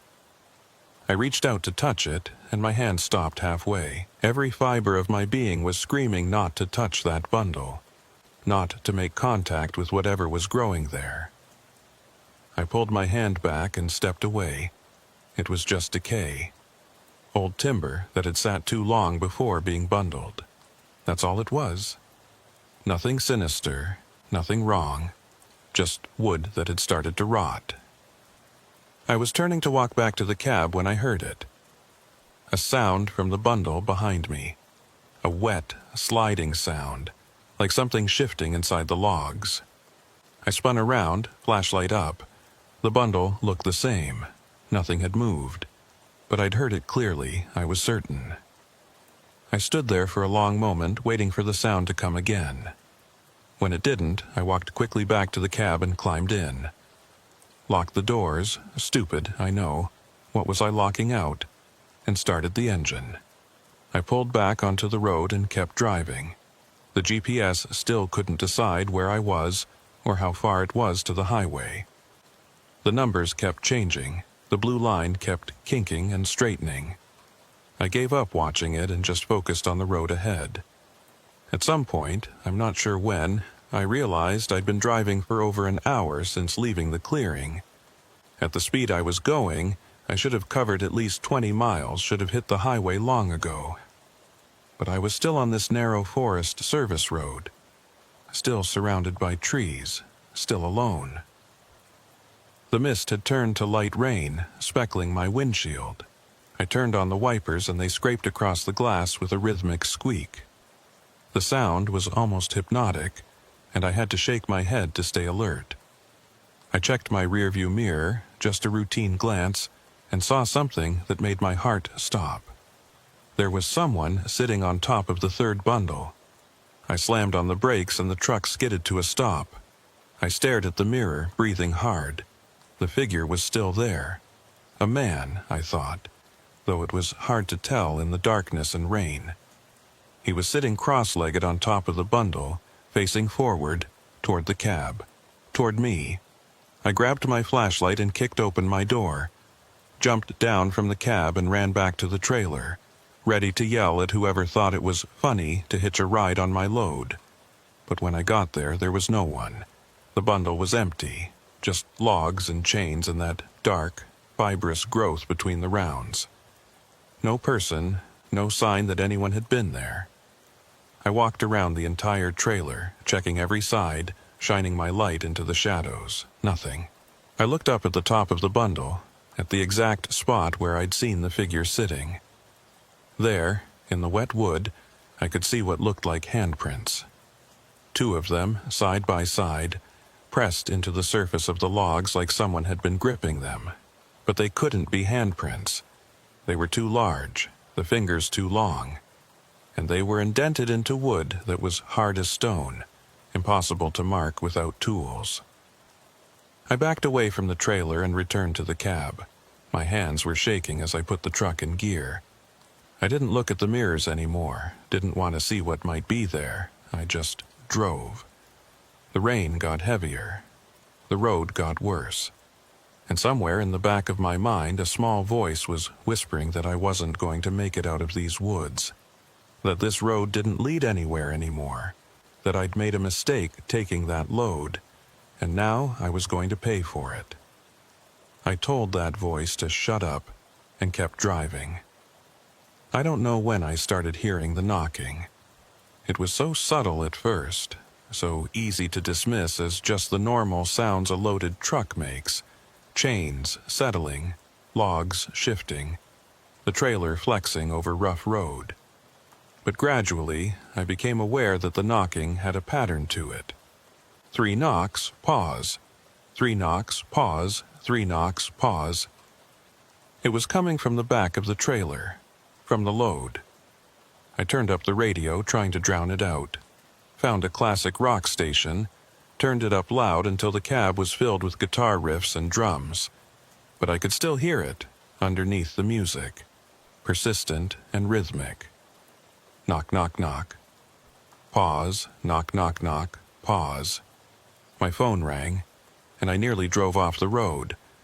I fumbled it out of my pocket and answered without checking the caller ID. "Tom, thank God, where are you?" It was Carol. "I don't know," I said, and I hated how my voice shook. "I've been driving for 2 hours. I should be at the highway by now, but I'm still in the forest." 2 hours? Tom, that's impossible. It's a 40-minute drive from those coordinates to Highway 126. I know that, but I'm telling you, I've been driving for 2 hours, and I'm still on this goddamn Forest Service road. There was silence on the other end. Then, "Tom, are you okay? You sound—" "I'm fine. I just need to get out of these woods. Listen to me carefully. I made some calls. That area you're in, it's been restricted since the accident. But I found someone who used to work up there before it happened. He told me, Tom, there are stories about that timber." "Stories?" "The logs that crushed the driver. They were left there after the accident. Nobody wanted to touch them. Too much bad luck, you know. They sat there for months before the Forest Service finally came in and cleared the site. But this guy, he says some of the timber went missing before they got there. A few bundles just gone. And ever since then, drivers have reported—" She paused. "Reported what?" "Strange things. Seeing figures in their mirrors, hearing sounds from their loads. Some of them never made it down. They'd leave the site with a full load and just disappear. They'd find the trucks days later, empty. The timber gone, the driver gone, just empty trucks on the side of the road." The knocking got louder. 3 heavy blows that rattled the whole trailer. "I can hear it," I said. "There's something in my load. Get rid of it, Tom. Pull over and cut those chains. Drop the load right there and get out. I can't just abandon 42,000 pounds of timber in the middle of the forest. It's not timber anymore, don't you understand? That wood soaked up blood and death. It's been sitting there, waiting for someone to come along and take it. And now it's got you." The knocking stopped suddenly. The silence was almost worse. "Tom, are you still there?" "Yeah, I'm here." "Drop the load. Do it now, while you still can." I wanted to. God, I wanted to. But I looked at my fuel gauge and saw that I was down to a quarter tank. If I dropped the load and it turned out to be nothing, just my imagination, just stress and exhaustion playing tricks, I'd lose my job. Western Forest Products didn't take kindly to drivers who abandoned loads in the middle of nowhere. "I'm almost out of fuel," I said. "I need to find the highway, find a station." "Tom, I'll be fine. I just need to get out of these woods." I hung up before she could argue. Immediately, my phone buzzed with a text message. From Carol. "Please drop the load."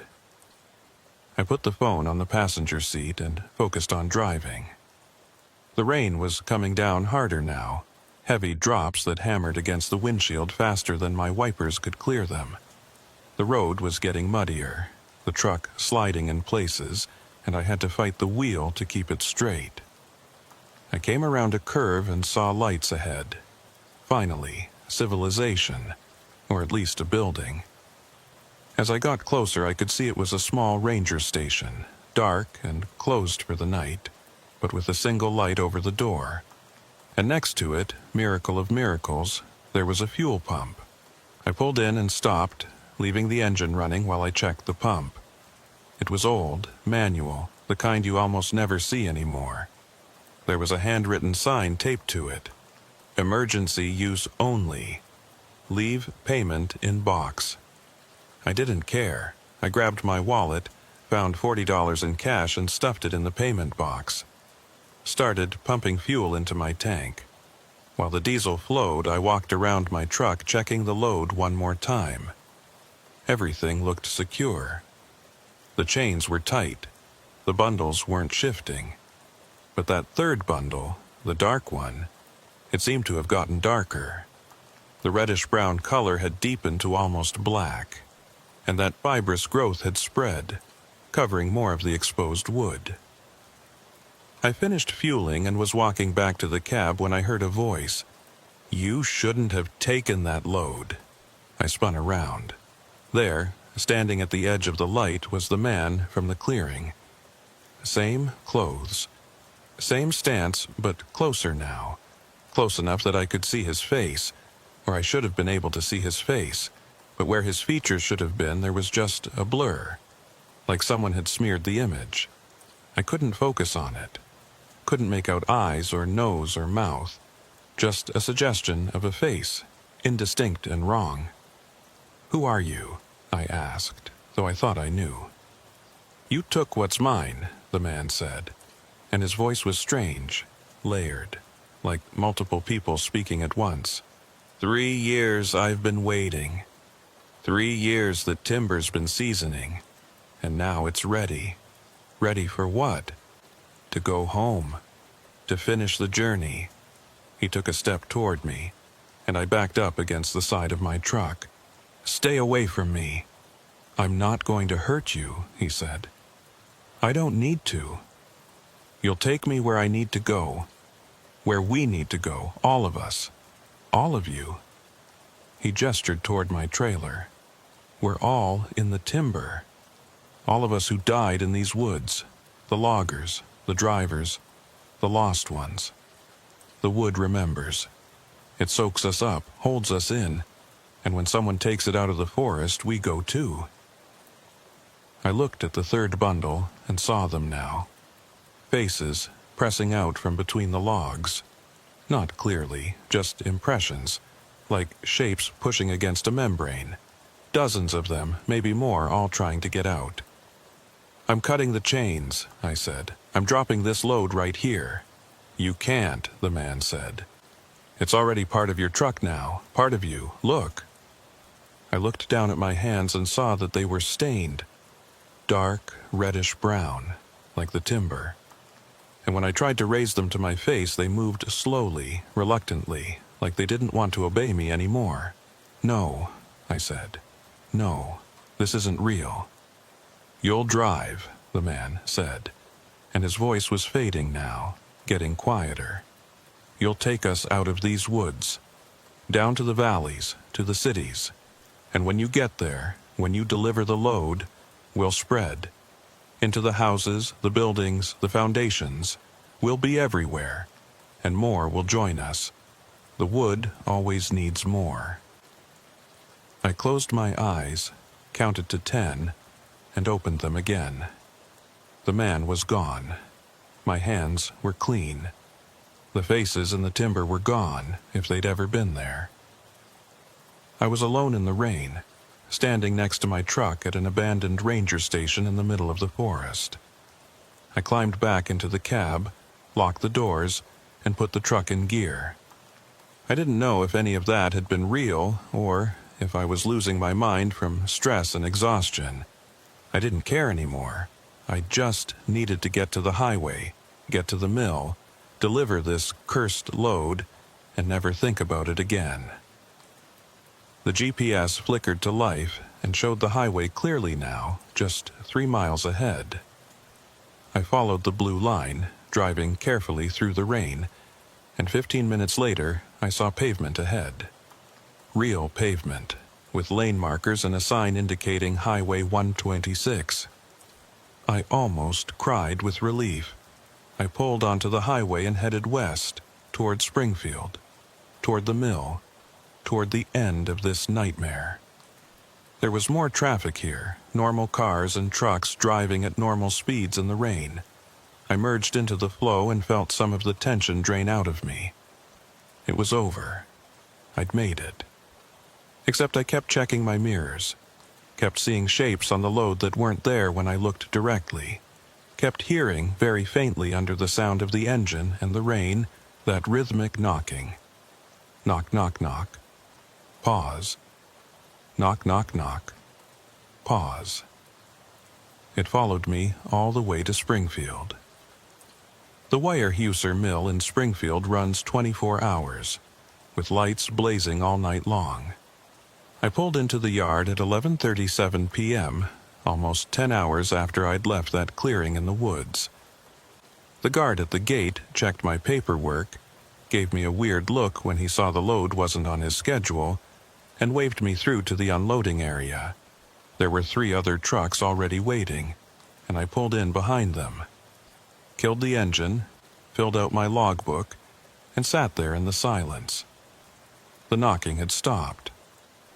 Sometime during the drive down the highway it had just ceased, and the load had been quiet for the last hour. I told myself that was a good sign. A foreman came out of the mill office, a big guy in a reflective vest named Dale, who I'd worked with before. He walked up to my window, and I rolled it down. "Tom, hell of a night to be hauling." He looked back at my load. "This the Whistler Creek timber? You're expecting it.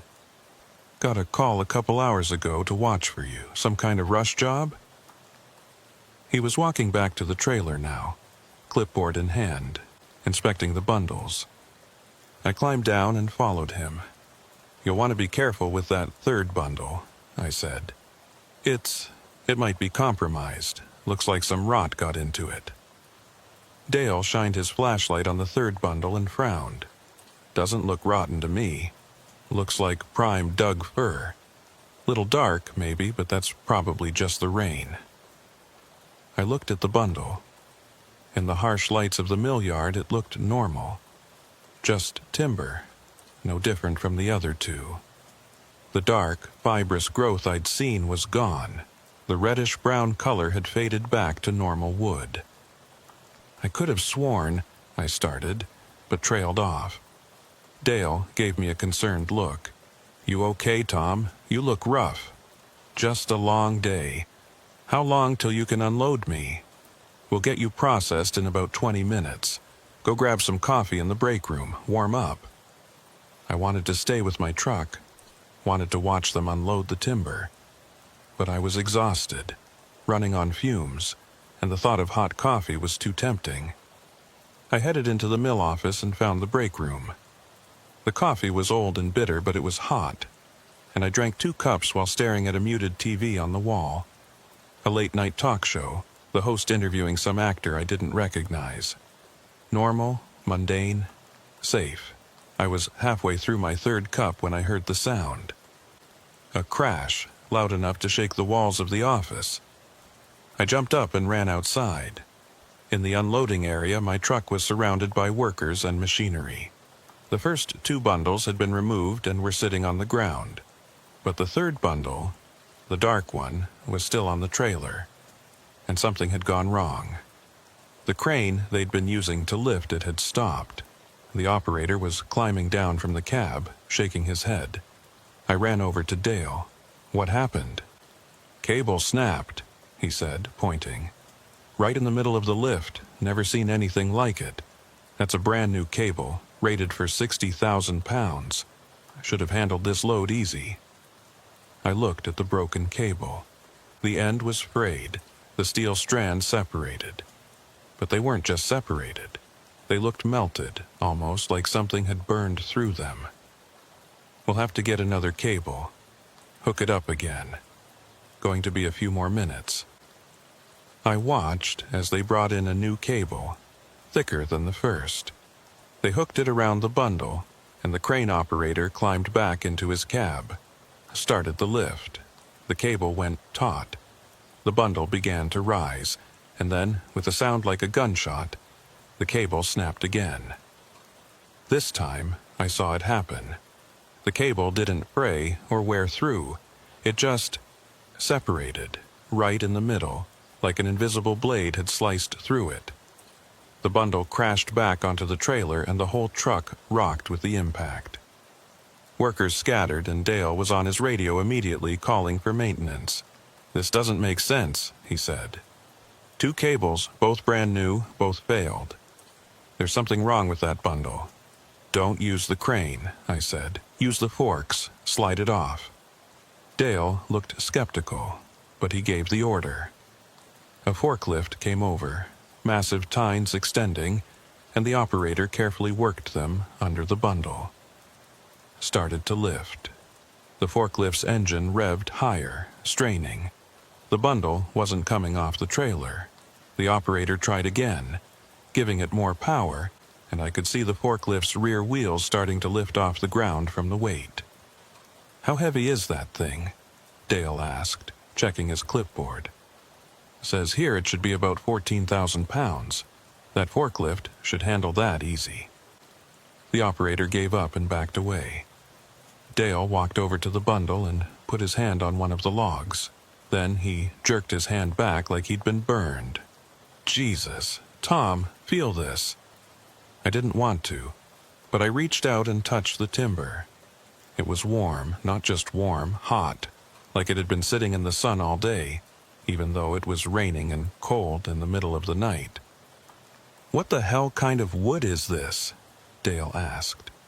Before I could answer, one of the other workers called out, "Hey Dale, you need to see this." We walked over to where the man was standing, on the other side of the bundle. He was pointing at something between the logs. It was a hand, a human hand, fingers curled, pressed between two of the logs like it had been caught there. Dale pulled out his flashlight and shined it into the gap. The hand was attached to an arm, which disappeared deeper into the bundle. He couldn't see how far it went. "Oh my God," Dale said quietly. "There's someone in there." He pulled out his radio and started calling for help, for an ambulance, for police. Workers were gathering now, everyone staring at the hand, and I heard someone say they could see something else, deeper in the bundle. Another hand, maybe a face. I backed away slowly. No one was looking at me. They were all focused on the bundle, on trying to figure out how to get it apart, how to get whoever was inside out. I got in my truck, started the engine, unhooked the trailer from the cab, just popped the kingpin and left it sitting there in the yard. Dale saw me as I was pulling away. He ran after my truck yelling, but I didn't stop. I drove out of the mill yard, through the gate, onto the highway. The guard tried to wave me down, but I kept going. I drove straight home to my apartment in Eugene. Parked my cab in the street, went inside, and locked every door and window. Checked all the rooms, turned on all the lights. I tried to sleep but couldn't. Every time I closed my eyes, I saw that hand. Saw those faces pressing out from between the logs. Heard that knocking, that patient, persistent knocking. At dawn, I got a call from Western Forest Products. It was the owner himself, not Carol. He told me I was suspended, pending an investigation into what they'd found in my load. He asked if I had any explanation for how 4 bodies had ended up bundled in with the timber. 4 bodies. Not 1. 4. I told him I didn't know anything about it and hung up. I haven't left my apartment in 3 days. I sit here, curtains drawn, lights on, and I listen. Because at night, when it's quiet, I can hear it. Faint, distant, but definitely there. Knock, knock, knock. Pause. Knock, knock, knock. Pause. It's not coming from outside. It's coming from inside the walls, from the floor, from the ceiling. The wood in this building, the beams and studs and joists, all of it came from somewhere. Came from some forest, some mill, some operation like Whistler Creek. And now I wonder how much of it is occupied. How many lost souls are pressed into the framework of houses and buildings all over this state, this country, waiting, knocking, trying to be let out. My phone rings sometimes, and when I answer, there's just breathing on the other end. Heavy, wet breathing, like someone with lungs full of sap. Carol stopped calling after the 2nd day. Western Forest Products sent me a certified letter terminating my employment. I haven't opened it. Yesterday I noticed that the hardwood floor in my living room has developed a stain. A dark, reddish-brown stain, roughly the shape of a handprint. I tried to scrub it out, but it's soaked in deep, part of the wood now. This morning, there were 2 handprints. I don't know what to do. I can't stay here, but I can't leave either, because the knocking follows. It's not tied to the load anymore, or to that timber, or to that forest. It's tied to me. I took the load. I brought it down from the mountains. I delivered it, or tried to. And now, somehow, I'm part of it. Part of the timber's journey. Part of its purpose. Dale called me once, 3 days after the delivery. He asked if I knew that all 4 bodies they'd found in the bundle had been identified. 3 of them were loggers who'd gone missing in that area over the last 10 years. The 4th was a trucker named Michael Patterson, who disappeared on a run to Whistler Creek in 2021, the same year of the accident. Dale asked if I'd ever met Patterson. I said no, but I was lying. I had met him once at a truck stop outside of Bend. We'd had coffee together, talked about routes and loads, and the best roads through the Cascades. He'd seemed like a good guy, normal, solid. I wonder if he started hearing the knocking too. I wonder if he saw the faces in his mirrors, felt the timber warming under his hands. I wonder if he tried to drop the load, or if he made it all the way to the mill. I wonder where his truck is now, and whether someone else is driving it, hauling loads up and down the mountains, never knowing what rode with him that last time. The knocking is getting louder now, more insistent. And sometimes when I look at my hands in the right light, I can see the stain there too. Just faint, just a trace, but definitely there. I'm part of the timber now, part of the load. And loads don't stay in one place. They get delivered, they get distributed. They become part of something larger, something growing, something that spreads through the framework of civilization one bundle at a time. I should warn people, should tell every trucker I know not to take jobs from Whistler Creek, or from any of the other closed operations scattered through these mountains. Should tell them that some timber is better left in the woods, rotting back into the soil, rather than brought down into the world. But I won't, because here's the truth I've learned. We all take the load. We all see the money, the opportunity, the routine job that seems too ordinary to be dangerous. We all ignore the warnings, the signs, the voices telling us to turn back. And then we spend the rest of our lives wondering what we brought down with us. The sun is setting now. In a few hours, it'll be dark, and the knocking will get louder. Loud enough that my neighbors will hear it maybe. Loud enough that someone will call the landlord, or the police. And then what? I've thought about leaving. Just walking away from this apartment, this city, this state. Starting over somewhere else, somewhere far from forests and timber, and the roads that wind through the mountains. But I know it wouldn't matter. The load follows. It always follows.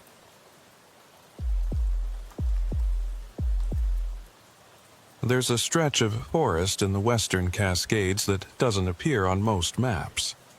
Oh, the land is there. You can see it on satellite images, a dark green expanse between Highway 22 and the Detroit Lake Reservoir. But if you look at the official Forest Service maps, the logging company maps, even the old surveyor's charts from the 1950s, that section is always blank. No roads marked, no parcels designated, no ownership listed, just empty space, like someone deliberately left it out. My name is Daniel Foster, and I've been hauling timber out of Oregon forests for 22 years. I know these mountains better than most people know their own backyards.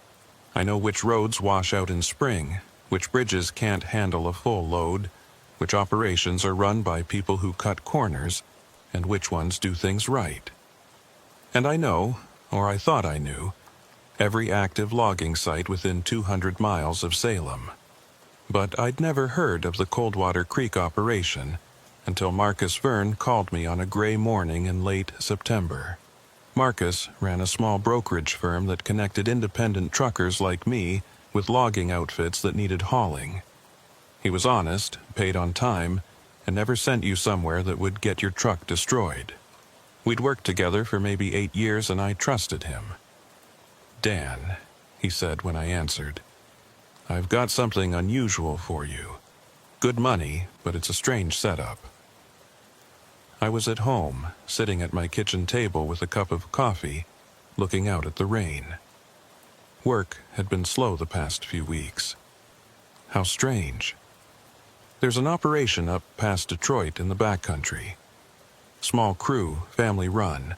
They've been cutting on private land. Got about 60,000 pounds of old-growth cedar they need brought down to a specialty mill in Corvallis.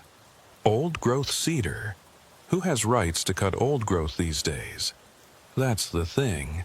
It's private land. Been in the same family for over 100 years. Completely legal. They've got all the permits, but the family wants it done quiet. No publicity, no Forest Service observers, just a quick cut and haul.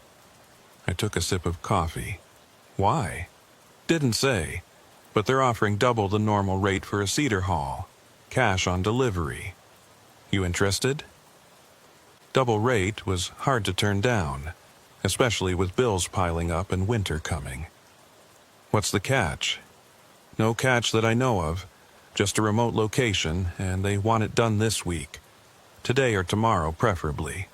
Send me the details. My phone buzzed a minute later with a text containing coordinates and a contact name. Raymond Coldwater. I plugged the coordinates into my GPS and frowned.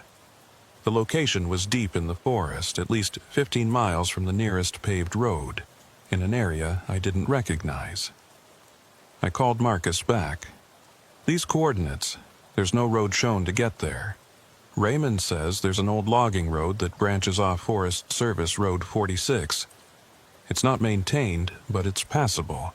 He'll meet you at the turnoff at 2 this afternoon to guide you in." Something about this felt off, but I couldn't put my finger on what. The money was good, the setup was legal, and I'd driven worse roads than an unmaintained forest track. All right, I'll be there. I spent the morning getting my rig ready. A Kenworth T800 with a 48-foot flatbed trailer. Checked the fluids, the tires, the chains, and binders I'd need to secure a load of cedar. Cedar is lighter than fir or pine, but old-growth logs can be massive, and I wanted to be prepared. At noon, I headed out. The drive to Forest Service Road 46 took about 90 minutes, winding up through the foothills east of Salem, past the town of Detroit, and into increasingly remote territory. The rain had stopped, but the sky stayed gray and heavy, pressing down on the treetops. Forest Service Road 46 was a decent gravel track, well maintained for the first few miles. I followed it north, watching my GPS as I approached the coordinates Marcus had sent. At exactly 2 o'clock, I saw a pickup truck parked on the side of the road ahead. An old Ford F-250, rust red, with a man standing beside it. I pulled up and stopped. The man walked over as I climbed down from my cab. He was maybe 60, tall and lean, with a weathered face and pale blue eyes that seemed to look right through you. He was wearing work clothes, canvas pants, a flannel shirt, heavy boots, all of it old but well maintained. "Daniel Foster?" His voice was quiet, but it carried. "That's me. You Raymond Coldwater?" He nodded. "Thanks for coming on short notice. The road to the site is about 3 miles in." He gestured toward a gap in the trees I hadn't noticed before. "Follow me. Take it slow. There are some rough patches." I looked at the gap. It barely qualified as a road, more like a trail. 2 ruts in the dirt with grass growing between them. "My rig's going to fit through there?" "It will," I measured. "Just keep your wheels in the ruts and you'll be fine." He climbed back into his truck and started forward. I followed, wincing as branches scraped along both sides of my cab. The trail, I couldn't call it a road, wound through dense forest, climbing gradually. The trees here were enormous, old-growth Douglas fir and cedar that blocked out most of the remaining daylight. We drove for maybe 20 minutes before the trail opened into a clearing. It wasn't large, maybe an acre, but it had been logged recently. I could see stumps, fresh sawdust, and 3 massive cedar logs laid out and ready for loading. A small excavator sat off to one side, along with a portable mill and some other equipment. But what caught my attention was the forest beyond the clearing. The trees there were different from anything I'd seen in Oregon. They were cedar, but huge, 60, 70 feet to the first branches, trunks so wide you could drive a car through them. And they were old, really old. The bark was almost black with age, and moss hung from the branches in long, gray curtains. Raymond parked his truck and got out. I pulled my rig up next to the logs and killed the engine. When I stepped down, the first thing I noticed was the silence. No birds, no wind in the trees, no distant sound of traffic or machinery. Just absolute quiet. "Hell of a stand of cedar you've got here," I said, walking over to the logs. They were beautiful. Straight-grained, no knots, the wood a deep reddish brown. Each log was maybe 4 feet in diameter and 40 feet long. Premium timber, the kind that would fetch top dollar at a specialty mill. "Been in my family since 1887, Raymond said. "My great-great-grandfather bought this land from the government. 240 acres, most of it like what you see." He gestured toward the old-growth forest. "You've never logged it before?" "No, family rule. The trees stay standing. But I'm the last of the Coldwaters, and I'm getting old. No kids, no heirs. When I'm gone, this land goes back to the Forest Service, and they'll probably turn it into a preserve. So I figured I'd take a few trees now, while I still can. Just these 3, that's all." I walked along the first log, examining it. "These are some of the finest cedar logs I've ever seen. You could get more money if you took more trees. I don't need more money. I need these 3 out of here, that's all." There was something in his tone that discouraged further questions. I pulled out my tape measure and started calculating board feet, estimating weight. The 3 logs together would be right around 60,000 pounds, just like Marcus had said. "I can have you loaded in about 2 hours, I said. "Road conditions permitting, I should have these down to Corvallis by midnight." Raymond nodded. "I'll help you load." Got a winch system set up on the excavator. We worked through the afternoon, using the excavator to lift each log onto my flatbed. Raymond knew what he was doing. He had the rigging set up perfectly, and the logs went on smooth and easy. By 4:30, all 3 were loaded and secured with chains. I was doing a final check of the binders when Raymond walked over and handed me an envelope. "Payment," he said. "Count it if you want." I opened the envelope and found $3,200 bills. Exactly what Marcus had quoted. "This is fine. There's one more thing." Raymond reached into his truck and pulled out a small wooden box, maybe 6 inches square. "I need you to take this too. Deliver it to the mill along with the logs." I took the box. It was surprisingly heavy for its size, and when I shook it gently, something inside shifted with a soft sliding sound. "What is it?" "Just something that needs to go with the cedar. Important to me. You'll make sure it gets there?" "Sure, no problem." He held my gaze for a long moment. "Don't open it, and don't lose it. It's part of the load, needs to stay with the logs." "I won't open it." I set the box on the passenger seat of my cab. Raymond walked with me back to the driver's door. "One other thing. When you leave here, don't stop. Don't pull over, don't turn around, don't get out of your truck until you're back on the paved road. You understand?" I gave him a strange look. Why? Just do what I'm telling you. Drive straight out. Don't stop, it's important. All right, if you say so.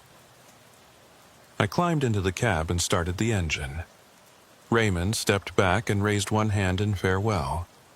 I put the truck in gear and headed back down the trail, my loaded flatbed swaying slightly as I navigated the ruts. I'd gone maybe half a mile when I noticed the trees. They were watching me. I know how that sounds, but I can't describe it any other way. The massive cedars on both sides of the trail seemed to be leaning in, their branches reaching toward my truck. It was probably just the angle, just the way the light was hitting them, but it felt intentional, like they were aware of me passing. I kept my eyes on the trail ahead and my hands on the wheel. The trailer behind me was heavy, making the truck harder to control on the rough ground. I had to focus on driving. Couldn't afford to get distracted by stupid thoughts about trees watching me. The light was fading now, the forest getting darker. My headlights cut pale beams through the gloom, illuminating maybe 30 feet ahead. The trail seemed longer than I remembered, more winding. I checked my odometer. I'd gone almost 2 miles, which meant I should be close to the main forest road, but the trail kept going, winding deeper into the trees. At 3 miles, I started to worry. At 3.5, I was sure I'd missed a turn somehow, gotten onto a different trail. But there had been no turnoffs, no forks, just this one path through the forest. I thought about Raymond's warning, don't stop. But if I kept going and this trail led nowhere, I'd be stuck deep in the woods with 60,000 pounds of cedar and no way to turn around. I slowed down, trying to decide what to do. That's when I saw the sign. It was nailed to a tree on my right, about 8 feet up. A wooden sign, hand-painted, with a single word in red letters, stop. I stopped, put the truck in neutral and sat there, engine idling, looking at that sign. It was new, the wood was fresh, the paint still bright. Someone had put it up recently. Maybe today. Maybe while I was loading. I looked ahead down the trail and saw another sign, maybe 50 yards further. Same size, same style, but with a different word. Go back. My heart started beating faster. This was wrong. All of this was wrong. I should never have taken this job. I grabbed my phone to call Marcus, to call Raymond, to call anyone. No signal. Of course there was no signal. I was too deep in the forest, too far from any tower. I put the truck in reverse and started backing up, carefully watching my mirrors. The trail was too narrow to turn around, but I could back out the way I'd come. All the way to the clearing if I had to. Get Raymond, ask him what the hell was going on. I'd backed maybe 20 yards when something hit my trailer. A heavy impact, like I'd struck a tree or a boulder. I stopped and checked my mirrors. Nothing there, just the empty trail behind me. I put it in reverse again and started backing. Another impact, harder this time, making the whole truck shake. I stopped and got out, grabbing my flashlight. The trail behind me was blocked. A tree had fallen across it, a massive cedar that hadn't been there 2 minutes ago. I walked over to it, shined my light along its length. The tree was enormous, easily 6 feet in diameter, and it had fallen perfectly across the trail, blocking any further retreat. But the cut on the stump was fresh. Sawdust still clung to the wood, and the surface was clean and smooth. This tree had been cut. Recently. Deliberately. I walked around the fallen tree looking for a way past. There wasn't one. The forest on both sides was too dense, too overgrown.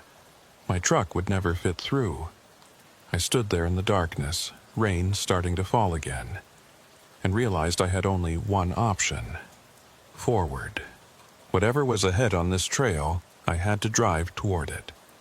I got back in my truck and started forward again, passing the stop sign, passing the go back sign.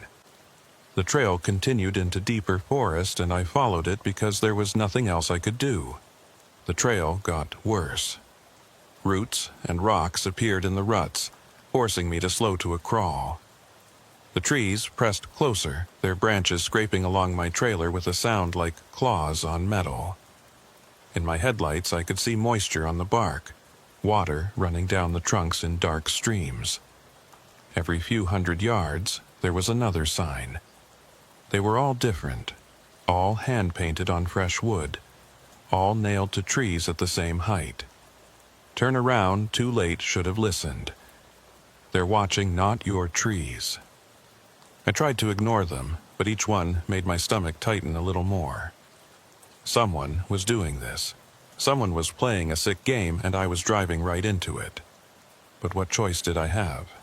The trail behind me was blocked. Forward was the only option. At some point, I'm not sure when, I realized the forest had changed. The trees were different now. Older. Darker. They looked almost petrified. The bark turned black and hard like stone. And they were arranged wrong.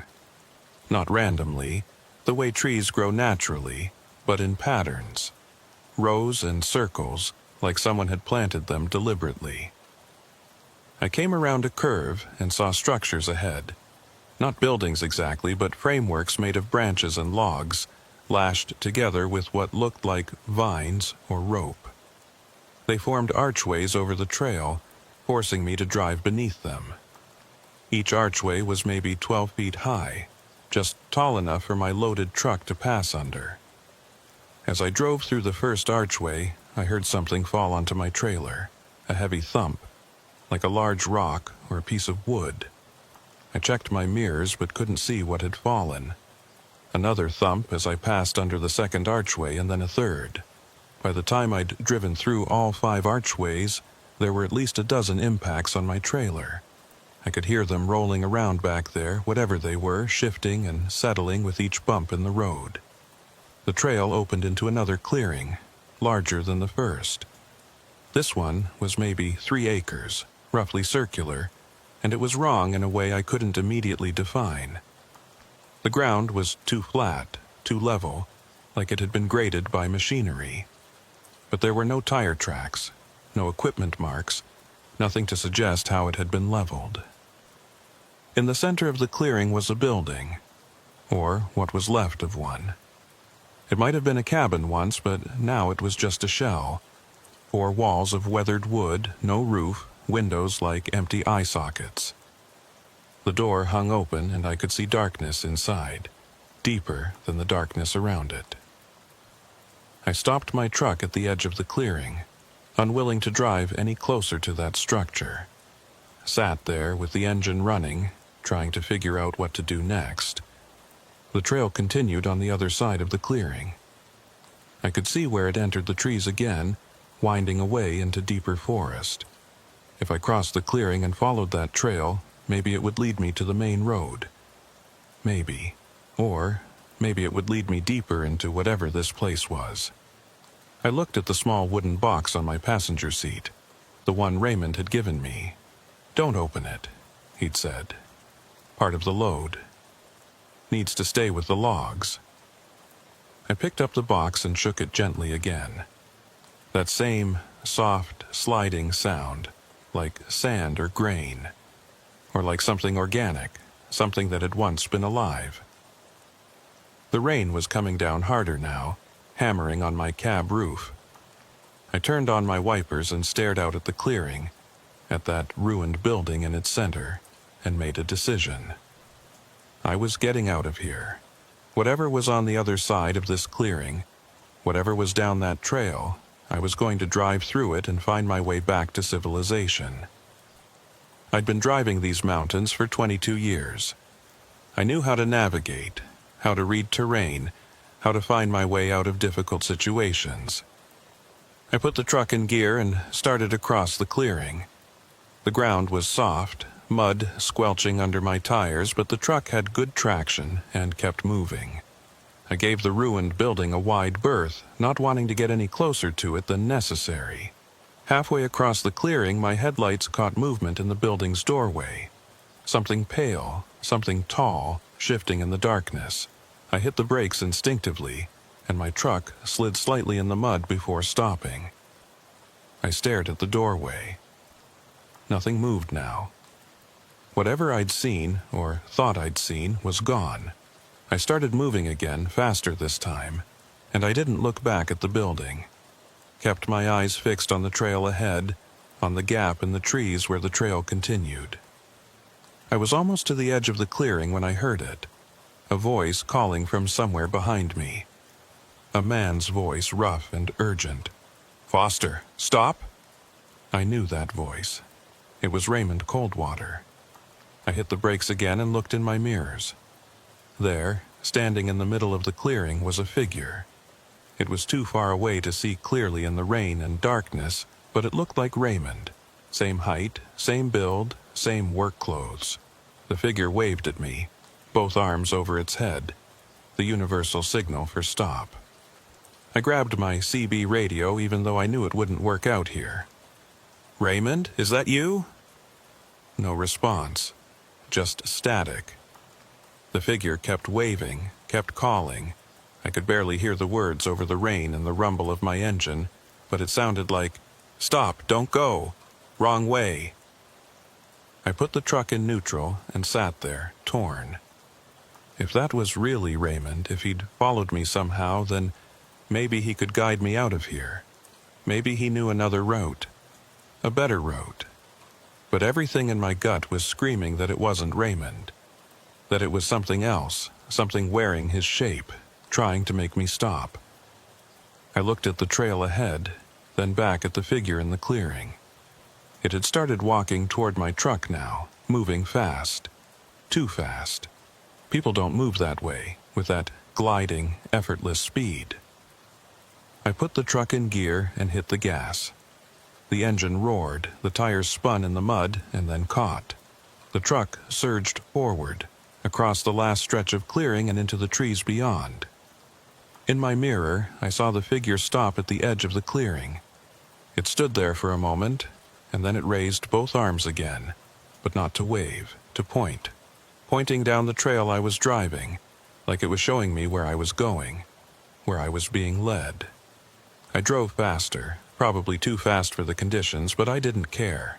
I had to get away from that clearing, from that figure, from whatever this place was. The trail descended now, winding down a hillside through trees that were so massive they blocked out the sky completely. My headlights seemed weaker here, barely penetrating the darkness. I could see maybe 20 feet ahead, no more. I came around a tight switchback and nearly drove into them. 2 more structures, one on each side of the trail like guard posts flanking a gate. They were made of logs and branches built into the shape of crude towers, maybe 15 feet tall. At the top of each tower I could see something hanging. Shapes, dark and irregular, swaying in the wind. I slowed down as I passed between the towers, and that's when I saw what was hanging from them. Animals. Deer, I thought, though it was hard to tell in the darkness. They'd been gutted and hung by their hind legs, their bodies moving in the rain. But the smell was wrong. Dead animals, especially ones that had been hanging for a while, they smell a certain way. Decay, rot, that sweet sick odor of decomposition. These didn't smell like that. They smelled like cedar, like fresh-cut wood. I drove past the towers and kept going, my hands shaking on the wheel. I wanted to stop, wanted to turn around, wanted to abandon my truck and run. But there was nowhere to run to. I was miles from any road, any help, any safety. The trail leveled out and entered what looked like an old logging area. I could see stumps here, dozens of them, arranged in rows. But they were ancient, weathered, almost smooth, covered in moss and ferns. This area hadn't been logged in 50 years, maybe more. Between the stumps, someone had placed objects. I couldn't tell what they were at first, but as I drove closer, my headlights illuminated them. Tools. Axes and saws, hammers and wedges, all of them rusted and ancient, all of them driven into the ground like markers or monuments. And beyond the tools, I saw the chains. Heavy logging chains, the kind used to drag timber out of the forest, strung between the stumps like barriers or borders. The chains were old, encrusted with rust, but they looked intact, still functional if anyone wanted to use them. I drove slowly through this area, weaving between stumps and chains and planted tools. The whole time, I had the feeling I was trespassing, violating some boundary I didn't understand. The trail exited the logged area and entered forest again, but this forest was different. The trees here weren't cedars anymore. They were Douglas firs, but wrong somehow. The bark was the right color, the needles the right shape, but they felt wrong, like they were copies, imitations, things pretending to be trees. I'd been driving for almost 2 hours since leaving the first clearing. My fuel gauge was dropping, already down to half a tank. At the rate I was using fuel on this rough terrain, I had maybe 3 more hours before I ran dry. I had to find the main road, had to get out of this forest before my truck died and I was stuck here. The trail climbed again, winding up another hillside. The rain had stopped, but the mist had gotten thicker, reducing visibility even further. I was driving almost blind, following the ruts more by feel than by sight. At the top of the hill, the trail forked, 2 paths leading in different directions, both disappearing into the mist. There were no signs, no markers, nothing to indicate which way to go. I stopped and got out, leaving the engine running. Walked to the fork and examined both paths. They looked identical. Same width, same condition, same dense forest on either side. I was standing there trying to decide when I heard the sound. It came from somewhere in the forest to my left, distant but clear. The crack of an axe striking wood. Then another crack, and another, settling into a steady rhythm. Someone was cutting timber, out here in the middle of nowhere, in the middle of the night. I got back in my truck and sat there listening. The axe blows continued, rhythmic and mechanical. Whoever was swinging that axe, they'd been doing it for a while. They had stamina, experience. Or they were something that didn't get tired. I chose the right-hand path, away from the sound of the axe. The trail descended again, dropping into a valley thick with mist. My headlights were almost useless now, the beams diffusing into the fog. I slowed to maybe 10 miles an hour, inching forward, afraid of driving off the trail or into a tree. That's when I started seeing them. Figures in the mist, standing among the trees. They were tall and thin, almost skeletal, and they didn't move. Just stood there watching my truck pass. I told myself they were just trees, just trunks and branches that my tired mind was shaping into human forms. But they were too regular, too evenly spaced, and they were on both sides of the trail, forming lines that paralleled my route. I kept driving, kept my eyes fixed straight ahead, and tried not to look at the figures. Tried not to see the way their heads turned to follow my truck, or the way they started moving, stepping forward, closing in. The CB radio crackled to life again, making me jump. "They don't want you to leave," a woman's voice this time, young, frightened. I grabbed the handset. "Who is this? How are you on my frequency?" "We're all on your frequency," the voice said. "Everyone who came here, everyone who tried to take the trees. We're all here, Daniel. We've been here for years. Some of us for decades. What are you talking about? The forest doesn't let you leave. Not once you've taken from it. Not once you've loaded the timber. You're part of it now, part of the cycle. You'll drive these trails forever, looking for the way out, and you'll never find it." "That's insane. There has to be a way out."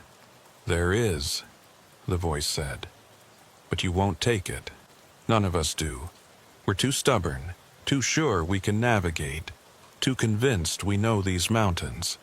So we drive and drive and drive, and the forest just keeps changing, keeps leading us deeper, until our fuel runs out and our trucks stop, and we become part of it too. I looked at my fuel gauge. Just under half a tank now. How many are there? I asked. How many drivers? I don't know. I've heard 17 different voices on the radio, but there might be more.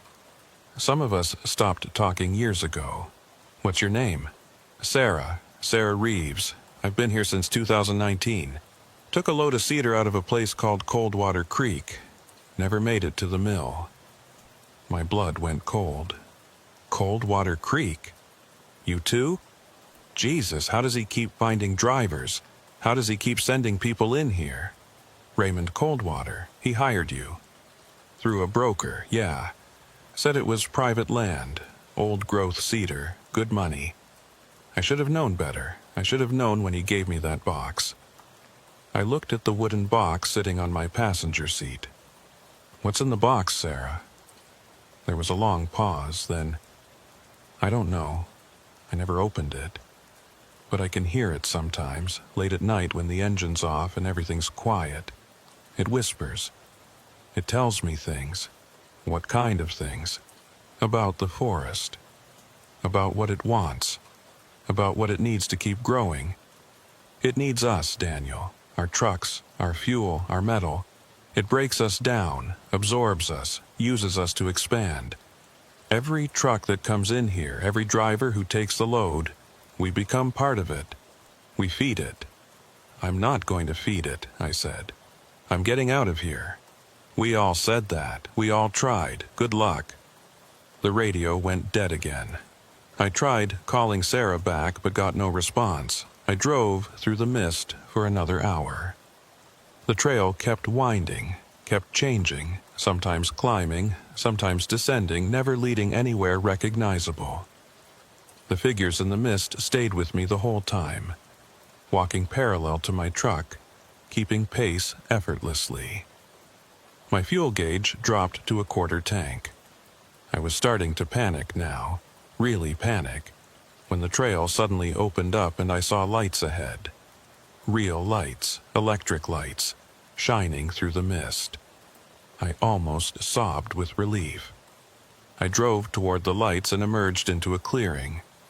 A large clearing, maybe 5 acres, with several buildings. And trucks. God, there were trucks everywhere, logging trucks. Dozens of them parked in rows. Some of them looked recent, from the last decade. Others were ancient, from the 50s and 60s, rusted and deteriorating. And every single one of them was loaded, fully loaded with cedar logs, chains in place, ready to drive. But none of them were running, none of them had moved in years. I pulled my truck into the clearing and stopped, staring at the scene. This was where they all ended up. All the drivers who'd taken loads from Coldwater Creek, all the trucks that never made it to the mill. They were all here, waiting in silent rows, their cargoes still bound. I got out and walked among the trucks, shining my flashlight into cabs. Some were empty, others weren't. In those, I could see shapes slumped over steering wheels or leaning against windows. Drivers who'd run out of fuel and died here, in this clearing, still waiting for a way out. I reached the nearest occupied truck and looked in.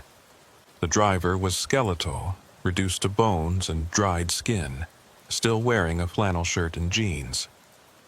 On the dashboard in front of him was a small wooden box, identical to the one Raymond had given me. I walked to the next truck, and the next. Every one that had a body also had a box. Every one. I ran back to my own truck and grabbed the box from the passenger seat, held it up to my ear and listened. At first, there was nothing. Then, very faintly, I heard it. A whisper, so quiet I almost missed it. Feed the forest. Feed the trees. Let them grow. Let them spread. I threw the box as hard as I could. It hit the ground maybe 20 feet away and cracked open, spilling its contents. In my flashlight beam, I could see what had been inside. Seeds. Hundreds of tiny cedar seeds, dark and glossy, already starting to sprout in the damp soil. As I watched, they grew. Impossibly fast, unnaturally fast, sending out roots and stems. Within seconds, they were saplings. Within a minute, they were young trees, already taller than me, and they were spreading.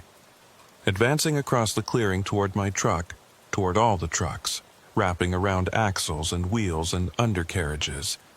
I jumped back into my cab and started the engine, put it in reverse and backed away from the advancing growth. But as I moved, I could see other boxes starting to open, the ones on the dashboards of the dead trucks, the ones scattered on the ground throughout the clearing. All of them were cracking, splitting, releasing their seeds. The whole clearing was coming alive with new growth. Cedar trees erupting from the soil, growing at impossible speeds, reaching towards the sky. I spun the wheel and drove towards the edge of the clearing, towards the gap in the trees where the trail continued. The young cedars were already blocking some of the exits, but I found one still open and drove through, branches whipping against my cab. In my mirror, I could see the clearing disappearing behind a wall of new trees. The trucks were being swallowed, absorbed into the growing forest. Within minutes, there would be no sign they'd ever existed. I drove through darkness and mist for hours. The trail never ended, never led anywhere, just kept winding through endless forest. My fuel gauge dropped to 1/8 of a tank, then lower. The engine started to sputter occasionally, warning me that I was running on fumes. Every few miles I'd see another sign. You can't leave the forest, keeps what it takes. Part of the cycle, feed the trees. I tried the CB radio constantly, cycling through channels, calling for help. Sometimes I got static. Sometimes I got voices, other drivers, other lost souls, all of them telling me the same thing. There's no way out. Sarah came back on at one point. How much fuel do you have left? Not much, maybe 30 miles. When it runs out, you'll be like us, stuck here waiting, slowly becoming part of it. The forest is patient. It doesn't care how long it takes. There has to be a way out. There has to be. There is, she said. But you have to give it something. Give it what? The load. Unchain the logs. Let them go. Give back what you took. I looked in my mirror at the 3 massive cedar logs on my flatbed. They were worth thousands of dollars. They were my payment, my compensation for this nightmare. If I give back the logs, I get nothing. This whole trip is for nothing. If you keep the logs, you get nothing anyway. You'll die here like we all did. Is the money worth that? I didn't answer. I couldn't. Think about it, Sarah said. You don't have much time. The radio went silent. I drove on. The trail climbed another hill, steeper than before, and my engine strained with the weight of the load. The fuel gauge was on empty now, the warning light glowing red. I had maybe 10 miles left, maybe less. At the top of the hill, I found another clearing, smaller than the last one, maybe an acre, with a single structure in the center. Not a building this time, but an altar. That's the only word for it. A raised platform made of logs, with steps leading up to the top. On the platform was a fire pit, cold and dark, filled with ashes. I stopped my truck at the edge of the clearing and got out. Walked slowly toward the altar, my flashlight beam cutting through the mist. The ashes in the fire pit weren't from wood. They were too fine, too powdery. I crouched down and touched them, and they felt gritty between my fingers, like ground bone. Carved into the logs that formed the altar were words. I couldn't read most of them. They were in a language I didn't recognize, or maybe they'd been worn away by weather and time. But one phrase was clear, carved deeper than the rest. What is taken must be given back. I stood there looking at those words for a long time. Then I walked back to my truck, climbed up onto the flatbed, and started removing chains. It took me 30 minutes to unchain the 3 cedar logs. They were heavy, and I had to use a come-along winch to shift them, but eventually I got all 3 free. I hooked a cable around the first log and dragged it off the trailer, letting it roll down onto the ground. Then the second, then the third. They lay there in the clearing, massive and dark. 3 trees that had stood for hundreds of years and would now remain here, in this forgotten place, forever. I climbed back into my cab, hands shaking, and started the engine. The warning light was still glowing, the fuel gauge still on empty, but the engine caught and held. I put the truck in gear and drove forward, leaving the logs behind. The trail changed immediately. The mist started to thin. The trees pulled back, giving me more room. And ahead, through the thinning fog, I could see something I hadn't seen in hours. Stars. Real stars in a real sky. I drove faster, following the trail as it descended the far side of the hill. The forest was opening up, becoming normal again. Regular trees, normal spacing. No more watching figures or planted tools or chain barriers. After maybe 10 minutes, I saw pavement ahead. Real pavement. A 2-lane road cutting through the forest. Forest Service Road 46. I pulled onto it and stopped. Just sat there for a moment, breathing hard, not quite believing I'd made it. Behind me, the trail I'd come down was already disappearing, the gap in the trees closing up, branches weaving together. Within minutes, there was no sign the trail had ever existed. I drove down Forest Service Road 46 until I hit Highway 22, turned west toward Salem, toward home. My fuel gauge was still on empty, the warning light still glowing, but somehow the engine kept running. I drove for an hour on fumes, past Detroit, past the last of the mountain towns, down into the valley. By the time I reached Salem, dawn was breaking. The fuel light had been on for over 90 miles, which should have been impossible. But the truck kept running, kept carrying me home. I pulled into my driveway at 6:47 a.m., shut off the engine, and just sat there. I'd made it. I was alive. I was home. But I'd lost the load. 60,000 pounds of prime cedar, worth thousands of dollars, left behind in a clearing that probably didn't exist anymore. I called Marcus an hour later and told him I couldn't deliver the logs. Told him there'd been an accident, a road washout, and I'd had to abandon the load. He was angry, but what could he do? These things happen sometimes. He asked if I'd at least gotten paid by Raymond Coldwater. I checked my wallet. The $3,200 bills were still there, real as anything. Yeah, I told Marcus. I got paid. Then you came out ahead, at least. Sorry about the logs. I didn't tell him the truth. Didn't tell him about the trail, the signs, the clearing full of abandoned trucks. What would be the point? He'd think I was crazy, or lying, or both.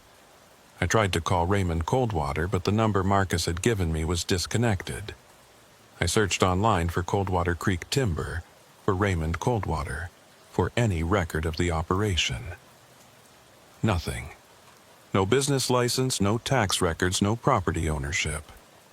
As far as official records were concerned, neither Raymond nor his logging operation existed. I told myself it was over. I'd made it out. I'd survived. I was safe. But 3 nights later, I heard the knock. It started subtly, a creak in the walls, the kind of sound old houses make as they settle. A whisper in the pipes, water moving through plumbing.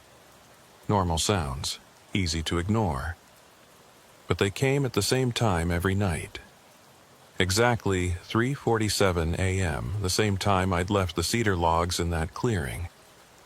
I'd wake up to those sounds, the creaking, the whispering, and I'd lie in bed listening, trying to convince myself it was nothing.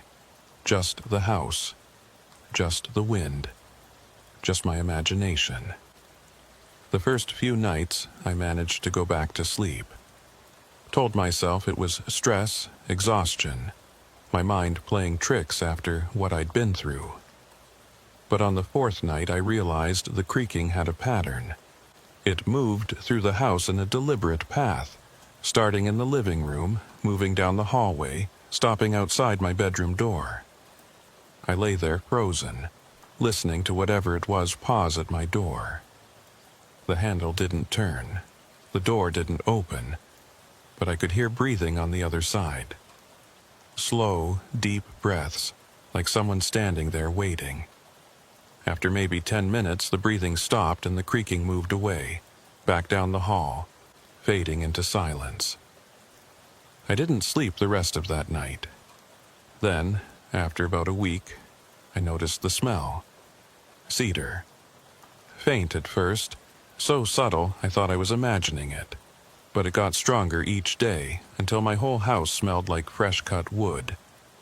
I checked everywhere, the attic, the basement, the walls, the floors, looking for the source, for some explanation.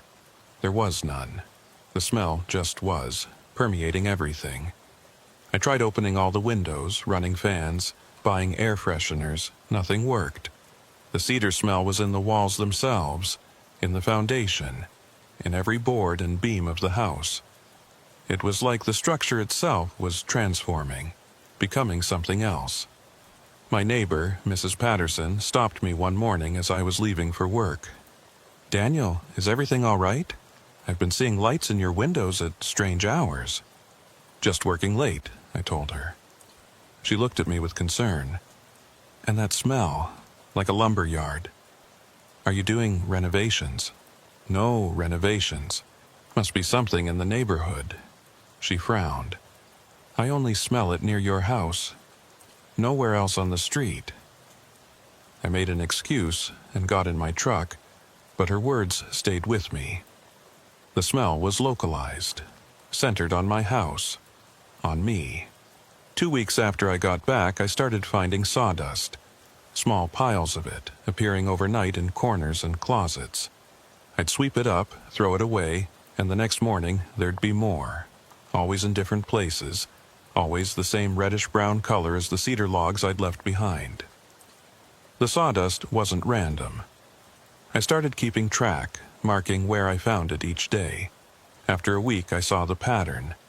The piles were forming a circle around my bed, a perfect circle, expanding outward day by day. Whatever was happening, it was centered on me.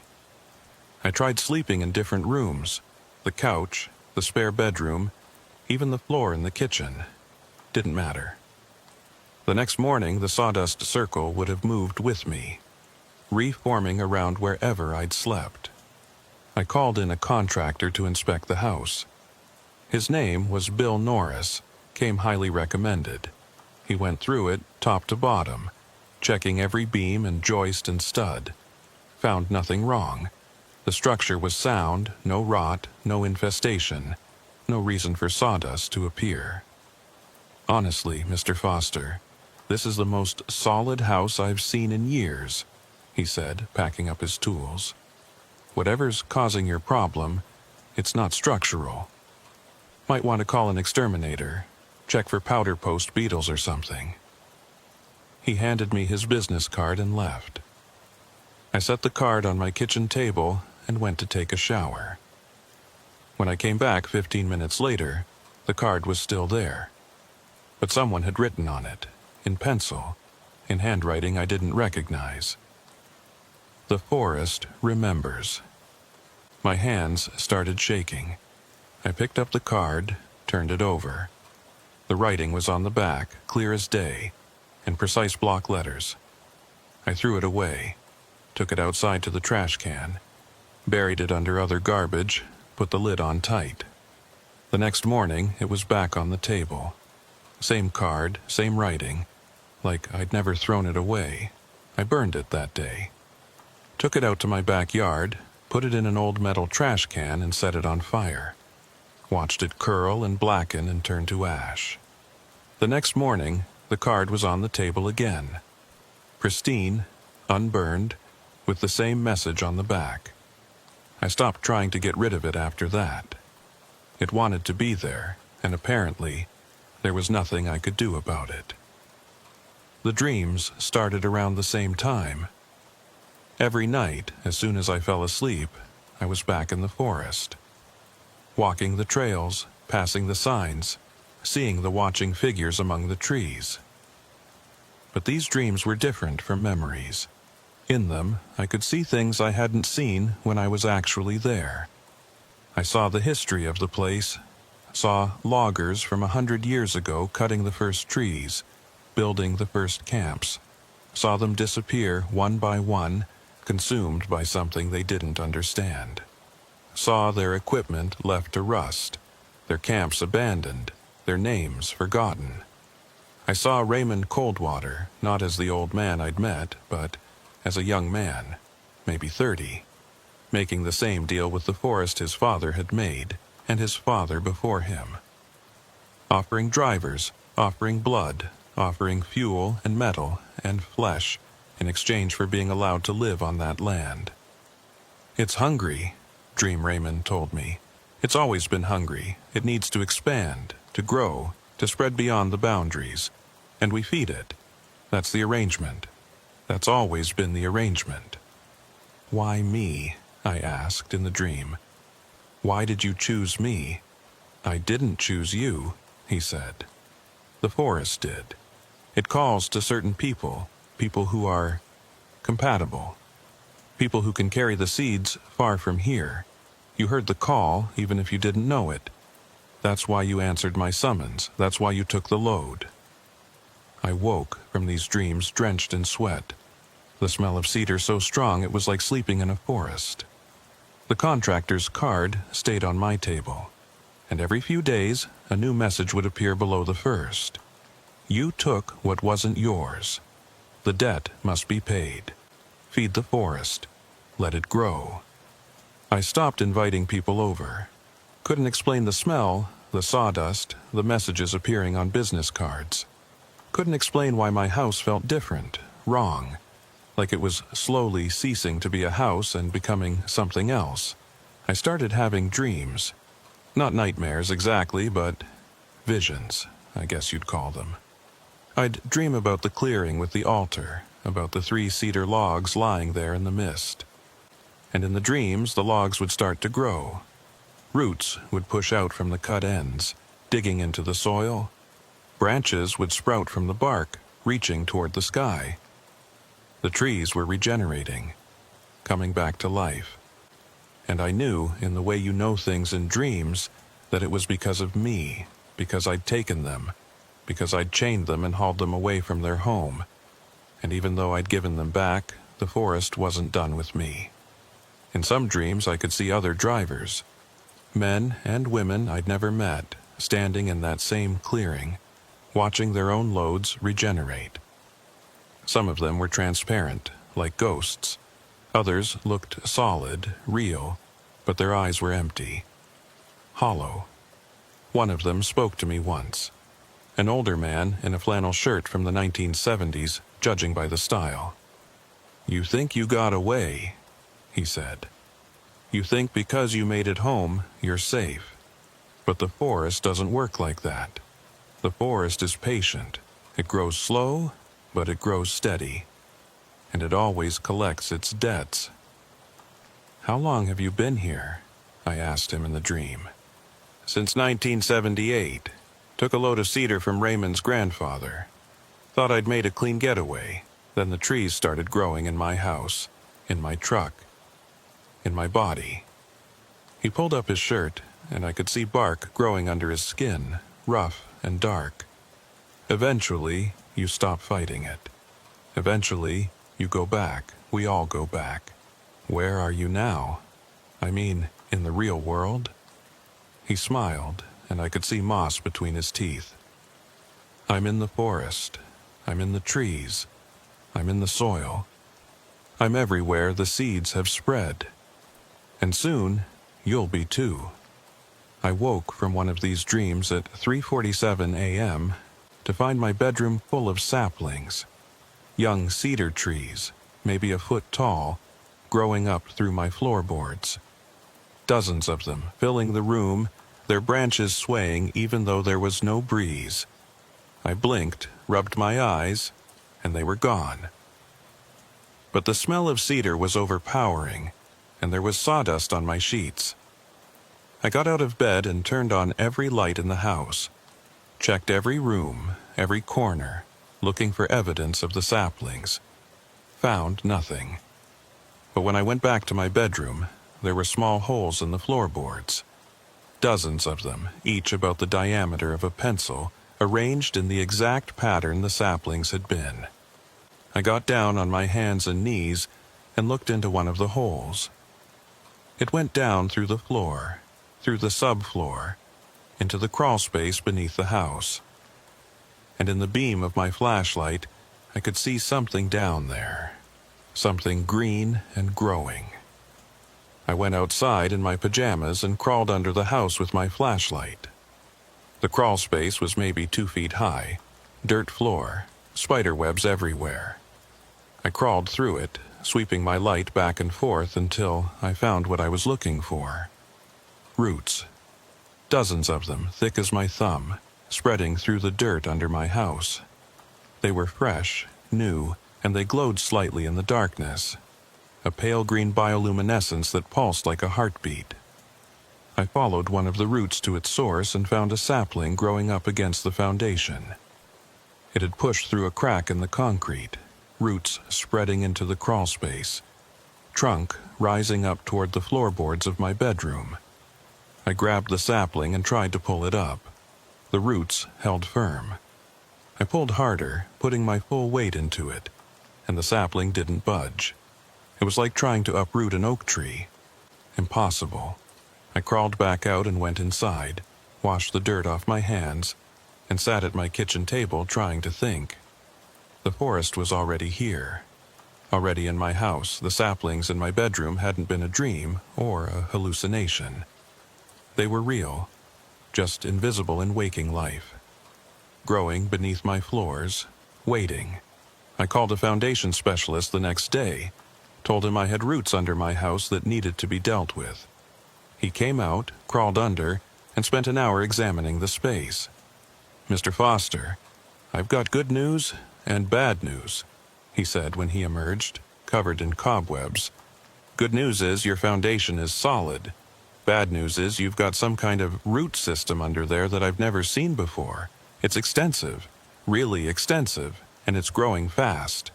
Can you remove it?" "I can try, but I'm not sure it would do any good. These roots, they're not from any tree in your yard. They're not from anywhere nearby that I can see.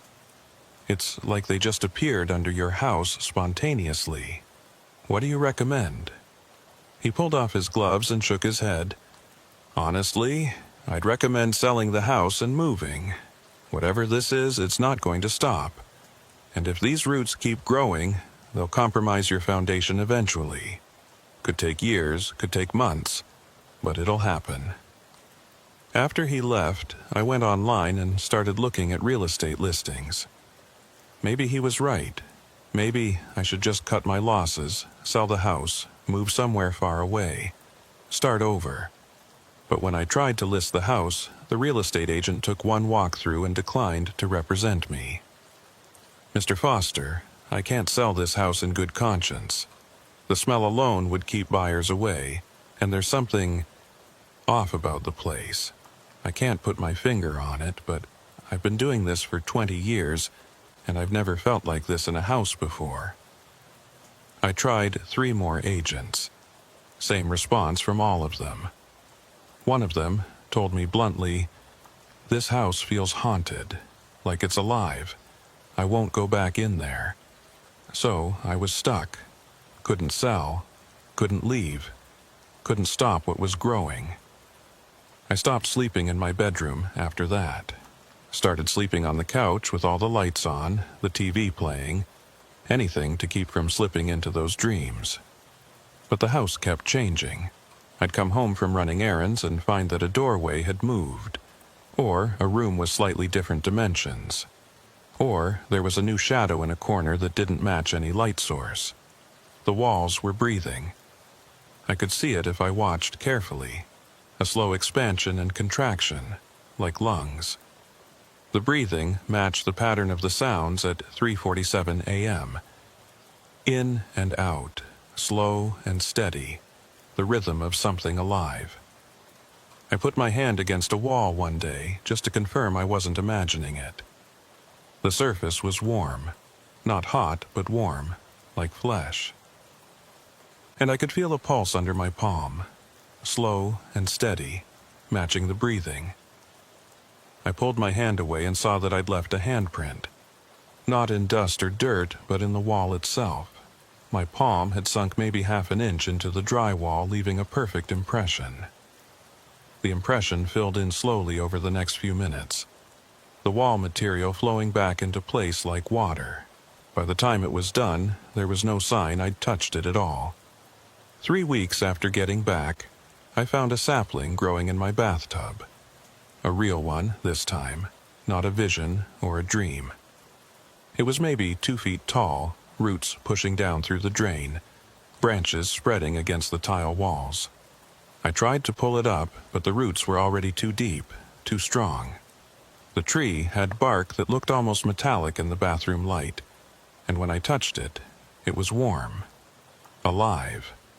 The leaves were a deep green, almost black, and they moved even though there was no air circulation in the bathroom.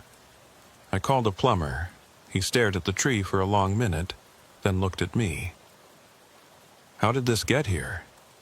I don't know. It just grew. Trees don't grow through plumbing, Mr. Foster. It's not possible. The pipes are PVC, sealed. There's no way for roots to penetrate them. But even as he said it, he was looking at the roots clearly growing down through the drain. He tried to pull the tree up. Couldn't budge it. He tried cutting the roots with a saw, but the blade wouldn't bite. It was like trying to saw through steel. I've never seen anything like this, he said finally. I can't help you. I don't even know what this is. He left without charging me, just got in his truck and drove away quickly, like he couldn't get away from my house fast enough. After he left, I went back to look at the sapling. It had doubled in size, now almost 4 feet tall, growing visibly, adding inches every hour. The bathroom was filling with the smell of cedar, so strong it was almost choking. I closed the bathroom door and put a towel against the crack at the bottom, trying to contain the smell. It didn't work. By evening, the entire house reeked of cedar. That night, I packed a bag and left. Went to a motel on the outskirts of Salem, checked in under a fake name, and tried to figure out what to do. I stayed at the motel for 3 days. Didn't go home, didn't go near my house. Thought maybe if I stayed away long enough, whatever was happening would stop. On the 3rd night, I woke up at 3:47 a.m. to the smell of cedar. I turned on the lights and saw sawdust on the carpet, forming a trail from the door to my bed. The forest had found me. I checked out that morning and drove. Didn't know where I was going, just drove. Ended up in Portland. Got a room at a different motel, one I'd never been to before. Same thing. Sawdust appearing overnight, the smell of cedar, saplings growing in the bathroom. I tried 3 more motels, in 3 different cities. Each time, the forest found me within days. That's when I started getting the calls. My phone would ring at odd hours, and when I answered, there'd be static, then voices. Drivers, like Sarah. People who'd taken loads from Coldwater Creek and never made it out. They all had the same message. It doesn't end. The forest is everywhere now. We tried to take from it, and now it's taking from us. Our houses, our cars, our possessions, everything's being absorbed, broken down, turned into mulch and soil. We're feeding it, just like it always wanted. One of them told me about a guy named Marcus Healy who'd been a broker. Used to send drivers up to Coldwater Creek, the voice said. Must have sent a dozen over the years. Last month, they found his office overgrown with cedar trees. Burst up through the foundation, grew straight through the building. They're still trying to figure out how. Marcus is gone, no one knows where. I tried calling Marcus. My Marcus, the broker who'd hired me. His phone was disconnected. His office, when I drove past, was boarded up. A for lease sign in the window. I started researching, digging through old logging records, Forest Service reports, historical documents, looking for anything about Coldwater Creek, about Raymond, about that section of forest that doesn't appear on maps. The Salem Public Library had an archive section in the basement, dusty boxes full of old newspapers and documents that hadn't been digitized. I spent days down there going through everything I could find related to logging operations in the Cascades. What I found were stories, dozens of them, going back over a century. Stories about loggers who went into that forest and never came out. About logging operations that failed inexplicably, equipment breaking down, crews disappearing. About a family named Coldwater who'd bought land there in 1887 and had lived there ever since, isolated from the world. The first mention I found was from an 1889 newspaper, the Salem Statesman Journal. A small article, barely 3 paragraphs. Local logging concern abandons operation. The Cascade Timber Company has ceased operations in the Coldwater Creek area after the disappearance of 6 loggers over the past 3 months. Company foreman James Mitchell stated that the men walked into the forest and never returned, despite extensive search efforts. The area has been deemed too dangerous for continued work. The land has been purchased by Raymond Coldwater Sr., a local landowner, for an undisclosed sum. I found more articles after that. A 1903 report of a logging crew that vanished entirely, all 12 men gone without a trace. A 1924 story about a mill worker who claimed to have seen walking trees in the Coldwater area. A 1936 account of a forest fire that burned for 3 weeks but somehow left the Coldwater land completely untouched. And every generation, there were reports. Drivers hired to haul timber from Coldwater land. Some made it out, like me. Most didn't. The ones who did, they all reported the same things. Strange trails, watching figures, clearings full of abandoned trucks. I found a particularly detailed account from 1956, written by a driver named Thomas Briggs. He'd published his story in a small logging trade magazine, probably thinking no one would believe him anyway. I took a job hauling old-growth cedar from the Coldwater property in late September. The money was good, double the normal rate, and I needed it. Raymond Coldwater Jr. met me at the turnoff and guided me up to the cutting site. The road was rough but passable. What struck me immediately was the silence. No birds, no wind, nothing. Just those massive trees standing like sentinels. Raymond was cordial enough, helped me load 3 enormous logs, and sent me on my way. I made it home to Eugene without incident, but within a week, strange things started happening. I'd find sawdust in my truck, even though I'd cleaned it thoroughly. The smell of cedar was everywhere, following me, and trees started appearing in impossible places. I woke one morning to find a sapling growing in my kitchen sink. By that evening, it was 6 feet tall. I tried to cut it down, but my saw wouldn't bite the wood. I tried to pull it out, but it wouldn't budge. Within a month, my house was completely overgrown. Trees grew through the walls, the roof, the floors. The city condemned it, said it was a safety hazard. They tried to tear it down, but their equipment kept breaking. Eventually, they just sealed it off and left it. I'm writing this from a motel room in Portland. I can't stay in one place more than a few days before the trees find me. I see them in my mirrors now, reflected surfaces showing forests where there should be walls. I hear them at night, their roots pushing up through concrete and asphalt, searching for me. I don't know how much longer I can run. The trees are patient, but they're also persistent.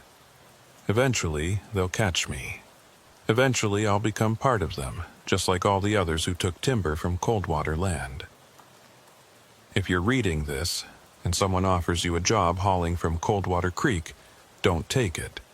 No amount of money is worth what comes after. The article ended there. I searched for Thomas Briggs in death records and found nothing. No obituary, no grave, no trace of what happened to him. He just disappeared, like so many others. I kept digging and found references to the condemned house he'd mentioned. It was on Maple Street in Eugene, house number 847. According to city records, it had been sealed in 1957 and was still standing, or what was left of it. The property was owned by the city, listed as a hazardous site, off limits to the public. I drove to Eugene the next day, found Maple Street easily enough, but when I got to the address where 847 should have been, I found only forest. A dense stand of cedars, growing so thick you couldn't see more than a few feet into them. The trees were massive, far too large to have grown in just 60-some years. But I could see, just barely, the outline of structures among the trees. Walls absorbed into trunks, a roof collapsed and overgrown, window frames filled with branches. The house was still there, but it had become part of the forest. I stood at the edge of that growth for maybe 20 minutes staring into it, and I swear I saw movement in there. Shapes moving among the trees, too tall to be human but moving with deliberate intent. One of them came close to the edge, close enough that I could almost make out features. It was wrapped in bark, covered in moss, but underneath I could see the remnants of a face. Human features, barely recognizable, preserved somehow in the wood.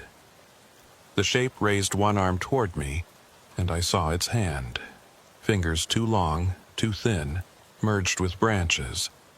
It was beckoning, calling me into the forest. I ran back to my truck and drove away, didn't stop until I was back in Salem. That night I got another call. Not Sarah this time, but a man's voice I didn't recognize. "Daniel Foster? Who is this?" "My name was Thomas Briggs. I think you've been reading about me." My blood went cold. "That's not possible. You disappeared in the 50s. Disappeared from your world, maybe, but I'm still here, Daniel. I've been here for 67 years, walking these forests, becoming part of them, and I'm calling to warn you." "Warn me about what?" "The seeds are spreading faster now. The forest is expanding its reach. Used to be it took months, sometimes years, for the trees to fully take hold. But with each generation it gets faster. With you, it might only take weeks. How do I stop it?" "You can't stop it. You can only delay it. Keep moving, never stay in one place long enough for roots to establish. But eventually, you'll get tired. Eventually, you'll stop running. And when you do, the forest will be waiting." "There has to be another way." "There is," he said. "The same way I told you in my article. Go back. Return to where you took the timber from. Offer yourself willingly. The forest might accept that trade, might let you become part of it peacefully, instead of being consumed piece by piece. And if I don't, then you'll end up like me, caught between worlds, neither fully human nor fully tree, walking the borderlands, calling out warnings that no one heeds. It's not a good existence, Daniel. It's not really existence at all." The line went dead. I tried calling back, but the number showed as disconnected. I sat in my motel room that night, all the lights on, and thought about what he'd said. about going back, offering myself, about becoming part of the forest peacefully rather than fighting until the end. It would be easier, I knew that. Every day that passed, the struggle got harder. The forest was everywhere now, in my truck, in every room I rented, in my reflection in mirrors and windows. I could see myself changing, slowly, my skin taking on a rougher texture, like bark, my hair darkening, becoming more like pine needles, my fingers growing longer, more like branches. I was already becoming something else. The only question was whether I'd control the transformation or whether it would control me. I'm sitting in my truck right now writing this. It's the only place I feel even remotely safe. I've been living in it for the past 2 weeks, moving every night, never staying in one place long enough for the forest to take root. But I can see the signs. There's sawdust accumulating in the corners of the cab. The smell of cedar is getting stronger. And this morning, I found a crack in the dashboard, and something green was growing inside it. My fuel gauge has been on empty for 3 days. The truck should have died by now, but it keeps running, like something wants me mobile. Wants me to keep moving, spreading the seeds wherever I go. Because that's what I am now. A seed distributor. Everywhere I park, everywhere I stop for the night, I leave traces. Sawdust, sap, fragments of bark. And from those traces, trees will grow. I tried calling Sarah Reeves again last night. Got her on the CB somehow, even though I was in a Walmart parking lot in Tacoma, nowhere near those mountains. "Sarah," I said, "how do we stop this?" "We don't," she said. Her voice sounded different. Distant, like she was speaking from very far away. "We're part of the cycle now. The forest takes and the forest gives back. We took its trees, so it takes us. Fair trade. There has to be a way to break the cycle." "There is," she said. Go back. Go back to where you left the logs. Become part of the forest willingly. Stop running. Stop fighting. Just let it happen." That's what I did. That's what we all do eventually. "Where are you, Sarah?" "I'm in the forest. I'm in the trees. I'm in every cedar that grows from the seeds we spread. We're all here, Daniel. All the drivers, all the loggers, everyone who ever tried to take from the Coldwater land. We're all part of it now. And soon, you will be too." The transmission ended. I've thought about it. Going back. Driving up to those mountains, finding that trail somehow, returning to the clearing, lying down next to those 3 cedar logs and just letting it happen. Letting the roots take me, letting the forest absorb me. It would be easier than running. Easier than fighting something I can't possibly win against. But I'm not ready yet. Maybe I'm too stubborn, like Sarah said. Maybe I still think I can find a way out, a way to break free. Or maybe I'm just afraid of what comes after. The sun's setting now. I need to move again, find a new place to park for the night. The saplings grow faster in the dark, and I don't want to wake up surrounded by trees. I can see them in my mirrors sometimes. Not reflections of what's behind me, but visions of what's coming. Forests spreading, cities being reclaimed, everything built by human hands being slowly absorbed back into the wild. And I wonder, maybe that's not such a bad thing. Maybe we took too much, for too long. Maybe the forest is just taking back what's rightfully its. I don't know anymore.